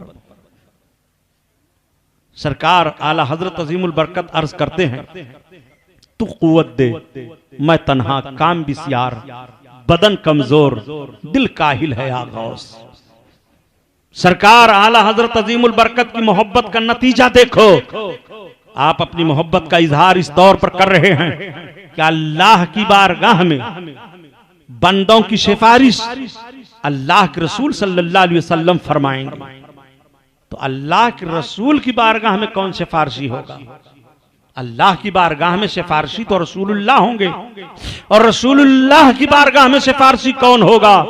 तो बड़ी सच्ची तर्जमानी फरमा गए कि तेरी सरकार में लाता है रजा उसको शफी। या रसूल अल्लाह आपकी बारगाह में हम सिफारिशी अपने तौर पर अपनी तरफ से गौस पाक को ला रहे हैं। तेरी सरकार में लाता है रजा उसको शफी, जो मेरा गौस है और लाडला बेटा तेरा, लाडला बेटा तेरा। वो सरकार गौसे आजम बड़े पीर दस्तगीर हैं। दुआ कबूल होती है बड़े पीर के नाम पर। हजरत मुल्ला ताहिर लाहौरी हैं। मुल्ला ताहिर लाहौरी तालीम दे रहे थे। इस बात को हजरत शेख मुजद्दिद अलिफसानी के बारे में भी बताया गया है। हजरत शेख मुजद्दिद अलिफसानी रहमतुल्लाह ताला अलैह के बच्चों का जो उस्ताद था, पढ़ाता था, एक रोज हजरत शेख मुजद्दिद अल-अफ़सानी रहमतुल्लाह अलैह ने फरमाया अपने बच्चों से कि तुम्हारा उस्ताद तुम्हें मेहनत से तो पढ़ाता है मगर उसकी पेशानी पर जहन्नमी लिखा हुआ है। बच्चे जब गए पढ़ने के लिए तो जिक्र कर दिया, उस्ताद रो पड़े। हजरत शेख अहमद सरहंदी मुजद्दिद अल-अफ़सानी की बारगाह में आए और रोते हुए अर्ज करने लगे, सरकार दुआ कर दो, बच्चों से आपका मैंने ये सुना है। बड़ी लजाजत से अर्ज किया। हजरत शेख मुजद्दिद अल-अफ़सानी को रहम आ गया, उन्होंने अपने हाथों को उठा दिया, अल्लाह इनकी शकावत को सआदत से बदल दे, शकावत को सआदत से बदल दे। दुआ करते रहे, कुछ नहीं। फिर सरकार गौसे आजम के नाम का वसीला पेश किया, मेरे अल्लाह तेरे महबूब बंदे शेख जीलानी मुहीउद्दीन अब्दुल कादिर का वसीला तेरी बारगाह में पेश है, इसकी शकावत को सआदत से बदल दे। जबान से निकलता है कि आप पेशानी जब देख रहे हैं तो उस शकावत की जगह पर सआदत लिखा हुआ है। अब आपने फरमाया तुम खुश हो जाओ, रब ताला ने तुम्हें जहन्नमियों के दरमियान से निकाल करके और जन्नतियों की जमात में दाखिल फरमा दिया। वो सरकार गौसे आजम का वसीला है। दुआ कबूल हो गई। डॉक्टर इकबाल जब गए शेख मुजद्दिद अल-अफ़सानी के मजार पर हाजिरी देने के लिए तो इसी वाक़े की तरफ इशारा करके कहा, कोई अंदाजा कर सकता है इनके जोरे बाजू का। मजार पर डॉक्टर इकबाल हजरत शेख अहमद सरहंदी के हाजिर हैं और कहते हैं, कोई अंदाजा कर सकता है इनके जोरे बाजू का, निगाहे मर्द मोमिन से बदल जाती हैं तकदीरें। इसी शेर में इशारा किया है इसी वाक़े की तरफ। वो सरकार पीरे पीरा मीरे मीरा गौस पाक का वसीला है। तो गौस पाक से मोहब्बत करो ताकि बेनमाजी हो तो नमाजी बन जाओ, हज की सआदत मिल जाए, रब की बारगाह की रहमतों के हकदार बन जाओ। इसलिए कि अल्लाह के नेक बंदे हैं, सरकार के लाडले बेटे हैं। सरकार गौसे आजम पीरे पीरा मीरे मीरा हैं। बड़े पीर दस्तगीर का नाम लेवा रुस्वा नहीं होता, इसलिए कि उन्होंने जिम्मेदारी दी है कि मेरा मुरीद जहां सूरज निकलता है वहां हो और मैं जहां सूरज गुरूब होता है वहां हूं। उसका सतर खुल जाए तो मैं ढांप देता हूं। आपने अपने नजर की उसात को भी बता दिया, अपनी ताकतों कुव्वत को भी बता दिया। इसलिए मेरे दोस्त, हम इसीलिए कहा करते हैं कि बड़े पीर दस्तगीर की ताकत और कुव्वत का जब यह आलम है तो रहमतुल लिल आलमीन की ताकत और कुव्वत को कोई अंदाजा लगा सकता है। सरकार पीरे पीरा मीरे मीरा की शान करीमी का आलम यह है। बड़ा मशहूर वाकया है हजरत अहमद जाम का। अहमद जाम गौस पाक की जियारत करने के लिए आने वाले हुए तो इत्तला भिजवाई उन्होंने कि हुजूर मैं आपसे शर्फ मुलाकात हासिल करना चाहता हूं। आपने इजाजत दे दी। कहा सरकार मगर मामला यह है कि मैं शेर की सवारी करता हूं। कहा ठीक है। कहा जहां मेरी ज़ियाफत का इंतजाम करना पड़ेगा वहीं मेरे शेर के लिए भी खुराक चाहिए। कहा ठीक है। आज शेर की सवारी कोई करेगा? एक छोटा सा पागल साइड का कुत्ता देख ले कोई तो भागता है। और ये अल्लाह वाले कैसे थे जो शेर पर सवार हुआ करते थे। हम और आप अपनी जबान से बोलते रहते हैं हमको अल्लाह पर बड़ा भरोसा है, लफ्ज तो जबान से कह दिया। ये अल्लाह वाले हैं, इनको देखो, शेर को ताबे फरमान कर लिया, सवार होकर के आए बड़े पीर के वहां, शेर को बाहर कर दिया, सरकार की खानकाह में तशरीफ ले गए, बैठे, मुसाफिया मुआनका हुआ। आपने खादिम को हुक्म दिया कि अहमद जाम आए हैं, इनकी जियाफत करो। हजरत अहमद जाम ने अर्ज किया सरकार मेरा शेर भी बाहर है। कहा तुम्हारे शेर के लिए भी खुराक का इंतजाम करवा दिया हूं। पहले से जानवर ला करके बधवा दिया गया, अपने शेर से कहो जानवर पर हमला करे और खुराक बनाए। तो शेर की आदत होती है कि शेर अपने शिकारी को गफलत से नहीं मारता, वो चीखता है, होशियार करता है, होशियार हो जा। लोग और किसी को शिकार बनाते हैं तो धोखा दे करके चुपके से, मगर शेर एक ऐसा बहादुर जानवर है कि जब वो हमला करता है अपने शिकार पर तो चीख करके, और जब शेर एक मर्तबा चीखता है तो 5 किलो गोश्त खाने की ताकत खत्म होती है। इसीलिए आदमी को शेर से तशबीह दी जाती है। अगर किसी को कह दो ये हाथी की तरह मोटा है तो नाराज हो जाएगा, बैल की तरह मोटा है, गैंडे की तरह मोटा है तो नाराज हो जाएगा।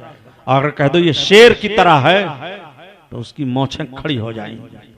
शेर शेर होता है।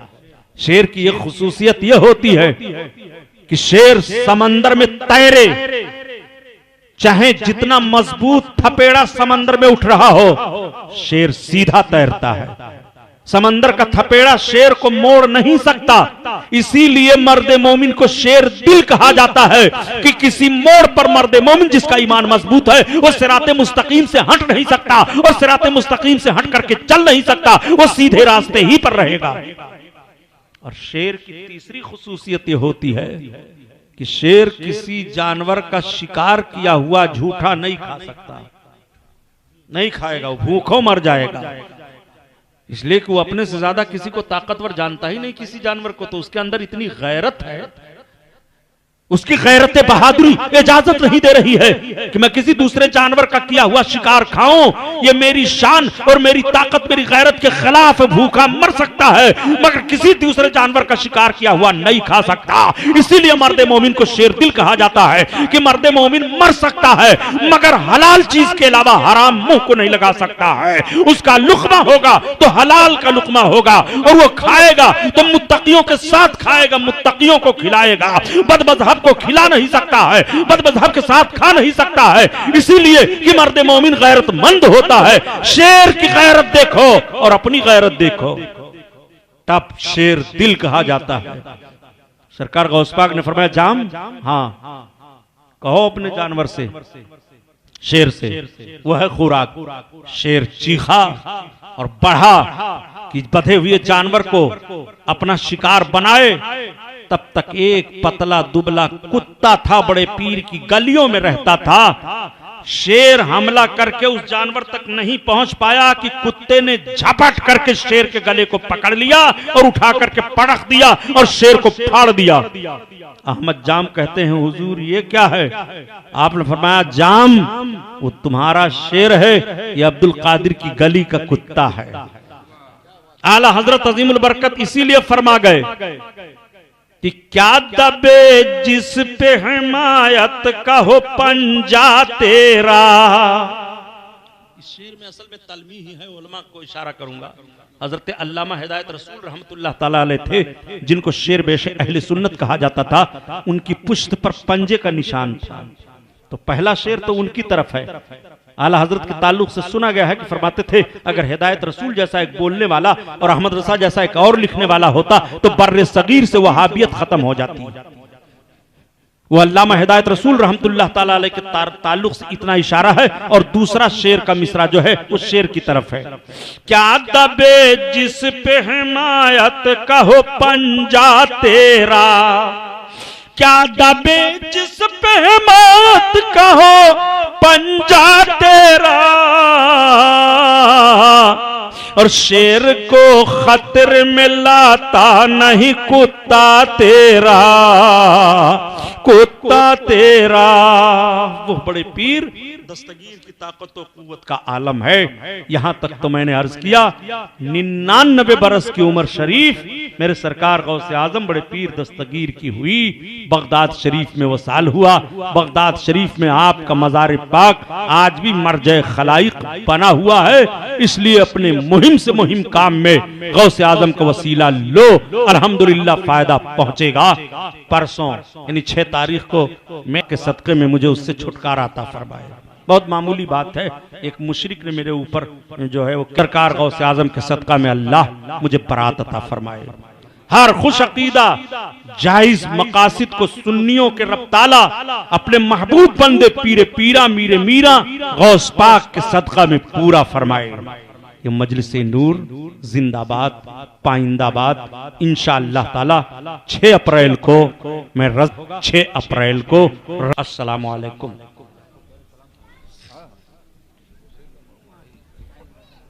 बाबू